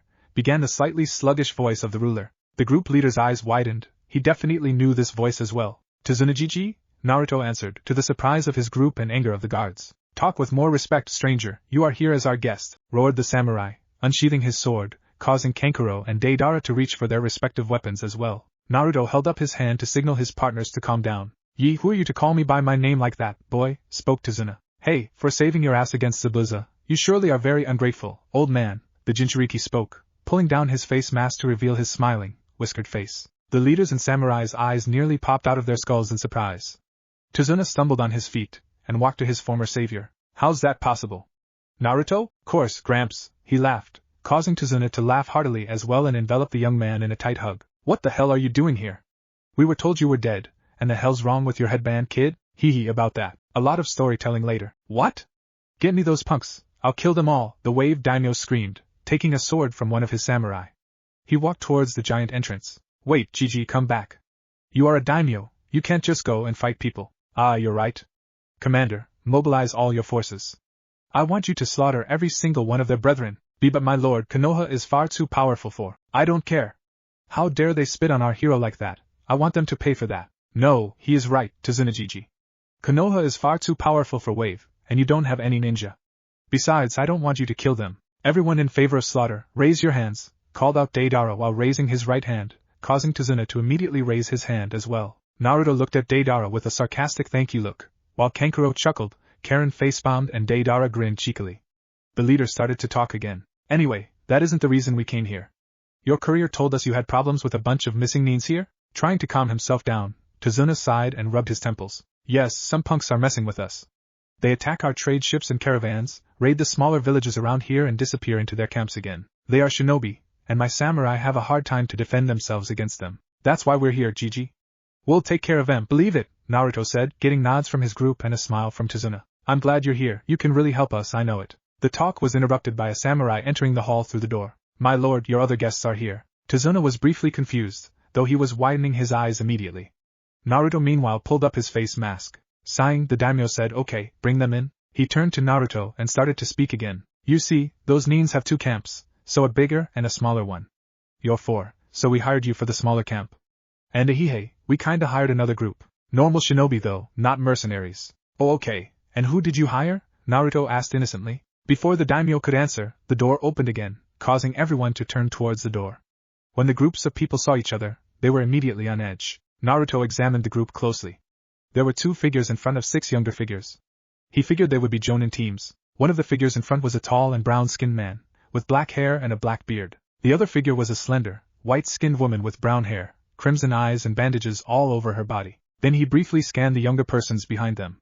They looked like they were his age. A boy with black pineapple-shaped hair, a chubby boy with brown hair and red marks on his cheeks, and a girl with a platinum blonde ponytail. The other group consisted of a boy completely concealed by his jacket and sunglasses, a boy with an enormous dog besides him and a girl with lavender, pupilless eyes. The worst thing, though, was a single detail. Naruto tried to calm himself down seeing those headbands. They were from Konoha, and Naruto knew every single person standing in front of him. He tried to remember the words he told Tsuna, that he didn't want to kill anyone, but to see those people was a different story than talking about them. The Konoha nin were on edge as well. The mercenaries already looked threatening, and especially the masked one with his Konoha headband and his venomous, red-eyed gaze. Trying to kill the awkward silence, the bearded Konoha nin coughed to get the daimyo's attention, and started to talk. Team Asuma and Team Kurenai from Konoha. We are here to help you with the missing nins. Ah yes, Asuma-san. As I already instructed those mercenaries here, we need your help at the bigger camp of those delinquents. Here, those are papers with the instructions to find the camps. Come back here if you need any help, or are finished with your work. Good luck. Tsuna gave Naruto and Asuma a scroll each, which then left the palace next to each other in awkward silence. The next thing happening though surprised everyone. The dog walking with the feral-looking boy from Kurenai's group walked over to Naruto, causing everyone to stand dead in their tracks. The white dog sniffed Naruto up and down, and started to wiggle his tail violently after some time while barking happily. The feral boy was the most confused and asked, "Hey Akamaru, what are you doing with this dude?" Akamaru barked even more, while Naruto tried to not move at all. "He looks very happy to see him, Kiba. Troublesome," muttered the pineapple-haired boy. "I can see that, Shikamaru. I'm just wondering why." "Hey you there, redhead. Who the hell are you?" The Jinchuriki's red-slitted eyes found Kiba's black ones. "I really don't think I want to talk with you, Kiba," answered Naruto with a dead voice, spitting out Kiba's name as if it was the vilest thing he could think of. Kiba was one of the worst people he had to handle in his age group. Of course he didn't have any ill feelings towards Akamaru for obvious reasons, but he is still surprised to be greeted so warmly by him. "What did you say? Big words for a traitor like you. How dare you even slash that headband, let alone wear it afterwards?" "I'm not obligated to answer any questions from you, mutt," countered the mercenary. "Come here and call me that again," said Kiba, who stepped towards Naruto. "K Kiba-kun, we shouldn't start a fight here," came the timid voice of the lavender-eyed girl. "Hinata is right, Kiba, knock it off," Kurenai called out to her student, who gritted his teeth, but stopped his tantrum and called back Akamaru. "Hey you there. Kiba's right though. Akamaru likes you, so we should know you. Who are you? And what is the brother or the Kazekage doing here?" "So troublesome?" asked Shikamaru. "The brother of the Kazekage? Wait, you are those people, right?" Asuma said, immediately on edge. "What do you mean those people, sensei?" asked the munching voice of the brown-haired boy. "Well Chuji, I only mean the 4 people who fought Orochimaru, survived and then annihilated the entire village of his," the smoker answered, stunning the group from Konoha. "Ah yes, my finest piece of art yet, yeah," yelled Deidara. "If you excuse us, I'm here to earn my money, not to talk with the kinds of you," said Naruto. His group started to leave towards his destination, before Asuma's voice called out again. "You're lucky that we met here, and that you seem to be an official Suna mercenary force. I can't ensure our next encounter will go out this peaceful." The group stood still briefly, and without turning back, the addressed boy answered, "Good, then I'm happy to see you on the battlefield soon." The groups left into their respective opposite directions, without a conflict. Though, in the far future, a conflict seems to be unavoidable, when the rain turns to blood, and the clouds turn red.